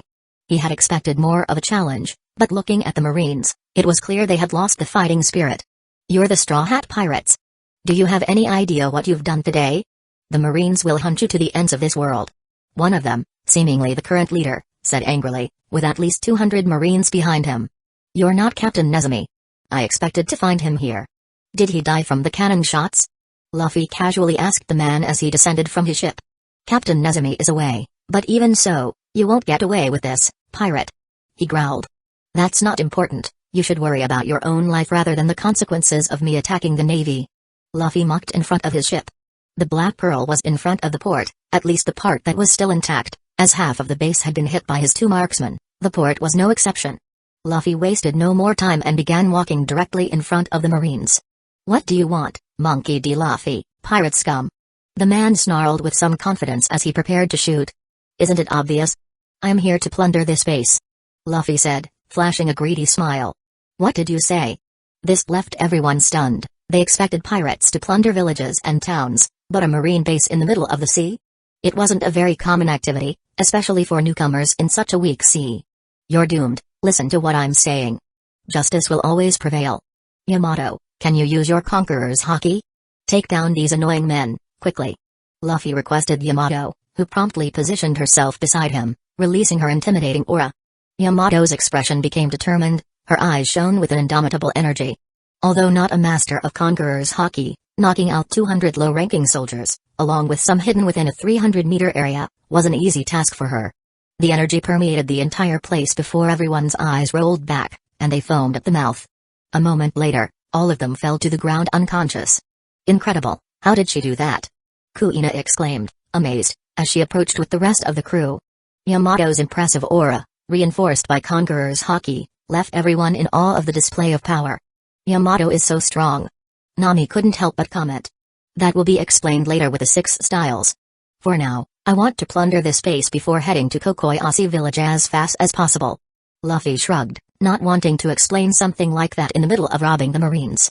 Kuina, Johnny, and Yozaku will stay on the ship since they are not part of the crew, and we don't need their images associated with us, so it's better not to involve them. Nami and Yamato will go to the naval vault, grab all the money and valuable items from the Marines. Zoro, Usopp, and Reija will go to the dungeons. If I'm correct, this base is involved in the black market with human trafficking. I want you to free anyone who looks like a slave. Luffy said with a hint of anger at the end, surprising everyone. As he always says, he hates hypocrites who commit crimes behind a flag, shouting justice. This base has always been one of the worst examples with this concept that he has seen in the original work and even in some fanfics. Meanwhile, Shirahoshi and I will check the documents in the command post. Chaochu will take care of our ship. Luffy announced his orders, and everyone began to separate with their own tasks. Kuina and the bounty hunters couldn't complain about these orders since they were not part of the crew. It didn't take long for Luffy to hear Zoro being kicked by Reiju. "Where are you going? It's better not to happen what happened on the last island." Reiju kicked Zoro, who complained with a stern look, while Usopp sighed beside them. Luffy, Shirahoshi, and Megalo arrived at the command room. Luffy began to quickly sift through the documents on the shelves and the desk. "Shirahoshi, try to find anything we can use as evidence of the crimes these Marines must be committing here," Luffy announced beside the mermaid. "Me, Luffy-sama? I'm not very smart." She didn't seem very confident for the task. "Come on, Shirahoshi, you're a princess. Even though you've been trapped in a room almost your entire life, I'm sure you received an aristocratic education." Luffy didn't believe she hadn't had any teachers over the years. I'll try," she said, gaining a bit of confidence. Thus, Luffy sifted through all the documents in the main office with the princess. This took 20 minutes when Luffy increased his reading speed by 30 times. Arms smuggling, illegal sale of Navy equipment, bribery, blackmail, human trafficking, and dealings with certain pirate groups beyond Arlong, their main sponsor. Captain Nezumi even has connections to the black market of the New World. So many things here, and the idiot signed many documents and kept many things addressed to this base and his own name. Perhaps years of committing crimes with his sponsors made him quite bold, not caring about leaving evidence. Luffy commented as he looked at the stack of papers that would incriminate all the Marines in this base. "Can the Navy be so evil, Luffy-sama?" Shirahoshi asked, horrified as she read so many horrible things. "Marines or pirates, in the end, they're just people fighting for their own goals and what they believe in. They can be good or bad, although most pirates are bad, and most Marines fight for justice, but there's always one or another exception," Luffy said more calmly. He felt disgusted by the Marines in this base, but he wouldn't dwell on it now, as they would be condemned in the coming days. "I understand," Shirahoshi commented beside Megalo. "But I'm surprised, even though he's involved in such a small layer of the black market, he still had some connections leading to the Joker of the New World black market. Well, it's better not to care about Don Quixote da Flamengo at all now. In the end, he's just a dog of Kaido, someone who will be eliminated in the future by Lamy." Luffy murmured to himself as he picked up the documents and stored them to leave the base. "Megalo, get that Den Mushi." Luffy asked him to grab a larger device hidden in one of Captain Nezumi's hideous paintings. The darn guy was a narcissist, and a hole in the wall seemed to be used for emergencies, but Luffy would steal it for some uses. "Sharky." Megalo quickly bit the bag that held the equipment and followed Luffy and his friend, carrying the documents. When Luffy left the main building, he came across 50 people brought by Zoro, Usopp, and Reiju from the dungeons. Their chains were already broken, but their condition was quite lamentable. That. Shirahoshi couldn't help but cover her mouth, frightened. Luffy understood everything as well. There were children and even girls the same age as the mermaid, malnourished, many of them with lifeless eyes, a consequence of almost becoming slaves in the black market. Captain Nezumi was deeply involved with this market, something that not even Arlong would agree with his partner, as he must hate slavery after everything his race went through. Luffy believed that Arlong wouldn't even stoop so low as to enslave his enemies, since the fishman likely considered such a practice beneath only inferior humans. The fishman preferred killing and massacring over putting chains on his victims. "You guys had your hands full," Luffy said with little emotion. "Yeah, it was pretty unsettling," Usopp said, disheartened. "It wasn't easy to convince them to leave, it was quite sad." Reiju lit a cigarette while speaking those words. Even Nami seemed disheartened by the sight. Despite some gold she obtained from Yamato, seeing these people only worsened her mood. "Can the Navy be this bad?" Yamato spoke with little humor. It wasn't a pretty sight, but she had seen a lot of it in Wano when some people were brought to Onigashima. "Most of them aren't, and we shouldn't classify them that way. But there are exceptions to the rules. Don't worry, we'll make them pay for this." Luffy approached them and went to the former captives, who still looked at them suspiciously and fear in their eyes. "I know it wasn't easy for you to be here, locked up like a slave. If you want to leave, you can go, and you're free. We're heading to Kokoyasi Village Island. If you want a ride, I can give you one. If you don't, as I said, you're free to do whatever you want." Luffy said simply and turned to walk away. "Wait. Can I come along?" A captive, slightly larger than the others, spoke up. Luffy turned to him in surprise and kept his gaze on the man. He was 2.5 meters tall, had very short white hair with tan skin, and had a strong build. Luffy could tell he was quite powerful, even though he appeared to be around 30 years old. "You can come, we're pulling a navy ship behind ours. Anyone who wants to join, come aboard," said Luffy, and many captive people decided to follow the large man. However, some former slaves chose to take different paths. "Thank you. May I know who you are?" "My name is Hugo." The strange man quickly introduced himself to Luffy, eliciting a suspicious look from the captain. "I'm Monkey D. Luffy, the one who will dominate the seas," Luffy asserted, reciting his characteristic introduction. "Dominate the seas? That sounds so cool, even though I don't believe it," Hugo murmured, casting an admiring look at Luffy. Luffy tried to ignore the man's smug smile as they boarded the ship, taking all the rescued individuals with them. With everything ready to set sail, the Black Pearl left the port and headed straight for Nami's hometown island. The Marines were still unconscious on the ground, and Yamato released a second wave of Conqueror's Haki to ensure none of them would hinder the escape of the former captives. Chapter 56, The Power That Can Destroy the World. Somewhere in the sea, East Blue. "Captain, we've lost contact with the base," a sailor reported beside Nezumi. "Don't bother me with that now. I'm in the middle of a deal, and I don't want to be interrupted by a technical communication issue." Captain Nezumi growled at the sailor, who shrank back to his position after the scolding. "Shay ha ha ha. You humans are so impatient." A man with blue skin and a shark-like appearance laughed, observing the group of inferior humans before him. "Sorry about that, Lord Arlong. Where were we?" "About a large amount of gold buried somewhere on this island." The captain became quite excited about it. "That's right. I want you to retrieve that gold in the name of the Navy. Since I made a deal with the owner of that gold, I can't lay my hands on that money directly, so I'm counting on you for that," Arlong said, as all the fishmen surrounding him displayed malicious smiles at these words.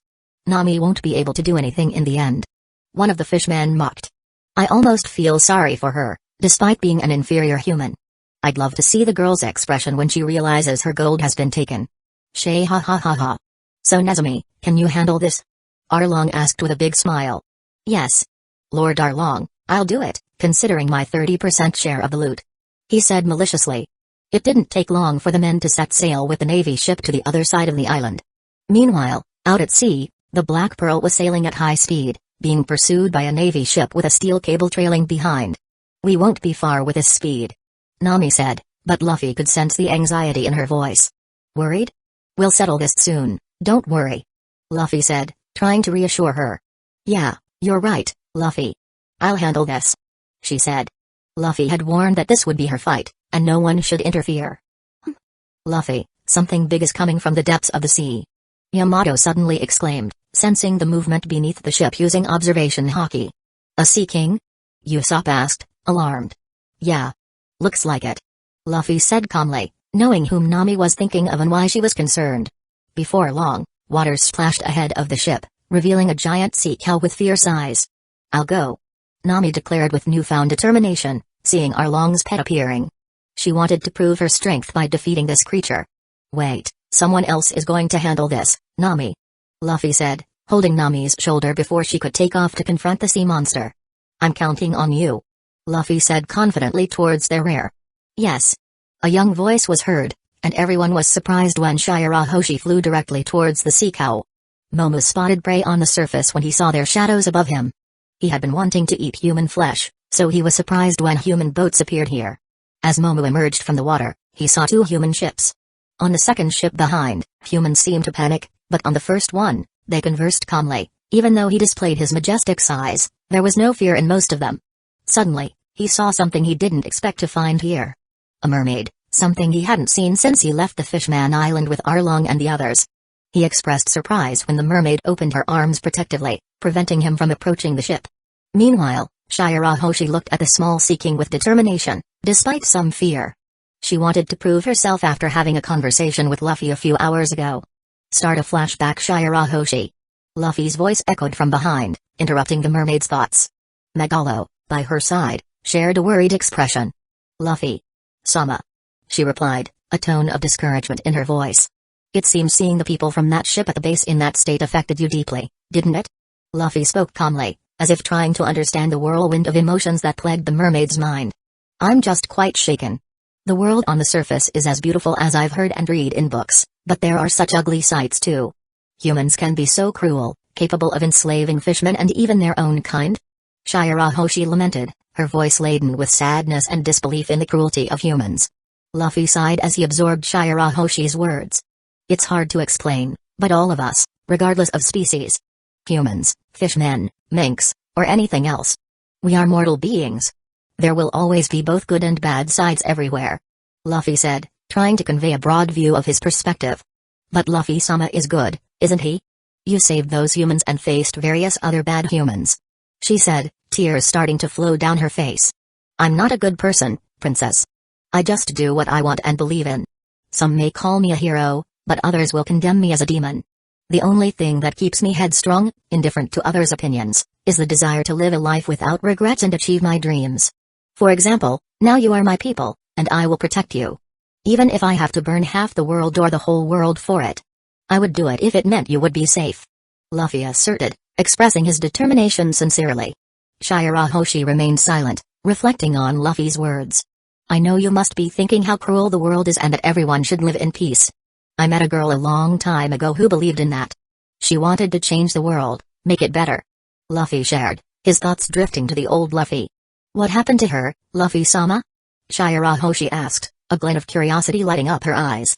There was an incident. It wasn't her fault, but horrible things happened, and I believe she's been eaten away by guilt all these years. Luffy gazed at the sea, sighing as he thought of Yuta. I hope to reach her before she completely loses herself and does things she'll regret. Luffy murmured, anticipating future events. You'll save her, Luffy-sama. I'm sure of it, Shirahoshi declared suddenly, expressing her confidence in the captain. Thank you, Shirahoshi. A peace where all beings can live without the dark side of this world is very difficult, almost impossible, I would say. But two things are necessary for that, Luffy said, returning to the main topic. And what would those be, Luffy-sama? Shirahoshi asked with great curiosity. First, never give up, no matter how many times you fall. You must always get up and keep pursuing your goals. However, remember that death is the end, so you must be careful with your life too. The second thing is to be strong enough to achieve your goals. The world is a jungle where the strongest intimidate the weaker ones and control the world. You see those people on the other boat, their fate is like that because they are not strong enough. I know it's cruel for me to say something like this, but the world is like that, and we can't pretend otherwise. That's why I care about strengthening you every day. I want you to be strong enough because I alone can't change this world. I need reliable companions by my side. Do you understand that, Shirahoshi? Luffy said sincerely. Reliable companions by your side, Luffy-sama? But I am so weak to achieve my dreams of protecting the island and the race of fishmen, like my mother's wishes. I still don't know why Luffy-sama chose me. Even though I miss my father and brothers on the Fishman Island, and despite witnessing horrible things, you freed me from the shackles of that room, where I couldn't leave. Now I can appreciate the beauty of the surface without worrying about being hit by an axe from that evil being. But I still wonder why Luffy-sama chose me. Shirahoshi cried, still not feeling worthy to be there, by Luffy's side. I believe in you, Shirahoshi, and I always will. You should do the same for yourself. No matter how weak you are now, I believe it's just a temporary state. There's no doubt you will become a woman who will stand by my side for many years. Luffy, by choosing these specific words, inadvertently caused a different reaction in Shirahoshi than he intended. He wants me as his woman to stand by his side for many years? Is this what they call husband and wife, like mommy and daddy? Is Luffy-sama proposing to me? But this is too sudden. I have to talk to daddy, and we've only known each other for a few weeks. Shirahoshi blushed with these thoughts. Sharky? Are you okay, princess? Megalo and Luffy noticed this and asked with some concern in their voices. No. I mean, it's okay, Luffy-sama. Shirahoshi practically shouted, like a startled cat, waving her hands to express that everything was fine. As she uttered these words, her face remained red, avoiding direct eye contact with Luffy. I hope so. Anyway, I trust you, silly girl. I know you'll become strong, not just to be a solid foundation on this ship, but also to protect your people in the future, so they can experience the same good things you're experiencing here. Luffy declared, and this made Shirahoshi look at him stunned, no longer as embarrassed as before. Do you believe I'll be strong? She had to ask to make sure. Yes, you have great power within you, waiting to be unleashed one day. I'm sure I'll entrust my life to you in the future, princess. That's why I want you to be strong. I'll never regret bringing you here. Luffy opened a large charismatic smile. Thank you, Luffy-sama, for trusting me. I want to be strong, to protect my people on the Fishman Island and help build a better world. Shirahoshi expressed with newfound determination. That's good, Shirahoshi. When we get close to Arlong Park, a creature will approach us. I want you to use that moment to control your hidden power. Then, you should. End of flashback. Looking at the small Sea King, Shirahoshi could still hear Luffy's memories in her head. You have the ability to control all marine life, princess. Your power is something that could even destroy the world. Use it to protect your people. Just by getting strong, you'll achieve your goals, and no one will dare to enslave another fishman or mermaid again. Luffy warned in her mind, and she looked at the opponent with determination. Lord Sea King, I ask you to step aside, she declared, revealing a newfound determination never seen in her life. Momo looked strangely at the mermaid and did not like her demand. He didn't want to hurt her, but that wouldn't stop him from kicking her to be able to devour the other humans on the boat. You are powerful, and you have the right to command all marine life, Shirahoshi. Never forget that. You were born with that right. Use it to your advantage to build a better world, where no one else has to go through what you've been through for so many years. Replace your fear with determination and courage. With that, practically no one in this world will oppose you in the future. Luffy's voice echoed once again, and Shirahoshi realized that the Sea King merely snorted at her previous declaration. This filled her with a bit of anger, and she felt the need to be firm. I told you to get out of the way. With this shout, as she closed her eyes with determination, 2 shockwaves emanated from the mouth of the mermaid, now reduced to 10 times her original size, advancing relentlessly, hitting everything around. Boom. Boom. The first wave, charged with Conqueror's Haki, was pure willpower, an invisible pressure that swept in all directions. It was as if the mermaid's imposing presence demanded respect and submission, making everyone around feel the intensity of her dominion over the sea. The second wave, the result of Poseidon's power, was an elemental force, a manifestation of the control she exerted over the ocean. This wave swept like a furious torrent, creating a sense of turmoil and unrest in the surrounding waters. It was a demonstration of the mermaid's innate power over the seas and all creatures inhabiting it.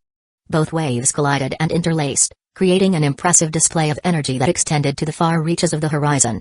The impact of this combined power not only knocked some of those present unconscious but also left everyone stunned by the magnitude of the force Shirahoshi could invoke. Luffy looked surprised at the scene. It wasn't just the power of Poseidon, the king's Haki was also present there. What is this? Johnny and Yozaku fell unconscious, Megalo, Chaochu, and Usopp too. Nami shouted a bit alarmed as she went to check their conditions. Johnny and Yozaku were sprawled on the deck, unconscious, with peaceful expressions after being affected by the shock waves. Their bodies indicated that they hadn't suffered any visible damage, but they were completely out of commission. Megalo, the shark, floated motionless, falling onto the ship's wood, his glazed eyes reflecting the state of unconsciousness. Chaochu, the dog, lay on the deck, tongue out, indicating that he too succumbed to the impact of the waves. Usopp, on the other hand, lay beside Chaochu, a bewildered look on his face. He seemed surprised and perplexed, as if he couldn't believe what had just happened. What was that? What did she do? Zoro asked alarmed, realizing that it was caused by the mermaid and had some effect on him too. She did the same thing Yamato did to the Marines. What kind of power is this? Reija couldn't help but be intrigued, feeling her knees almost giving way in the face of the event's impact. She has Conqueror's Haki too. Yamato expressed her surprise in her tone, being less affected than everyone else. Conqueror's Haki? What is that? Kuina asked. She almost fainted, but her determination was stronger than most, even though she still had the mental age of 11. That will be explained later, but she didn't unlock it, just released it unconsciously. Luffy commented while crossing his arms. Darn, she released it before me, I don't even know how to do that yet. Luffy commented mentally, as he was being left behind in this area by his companion. Things calmed down after the wave passed through them, but then it came. Boom. A thunderous roar echoed, making everything tremble and frightening everyone who was still conscious. Luffy, looking around, witnessed the sea being stirred up as if responding to Shirahoshi's demand with a massive seaquake. The imminent occurrence of this phenomenon made him wonder if a group of giant sea kings would appear at any moment. The ocean began to get even more turbulent, creating a breathtaking sight that shook all who were still conscious. What is this? Nami shouted, her eyes fixed on the tsunami forming on all horizons. It was as if the sea gained a life of its own, and its fury was evident. None of them could contain their surprise at this. Even Luffy, usually fearless, looked stunned at the spectacle before them.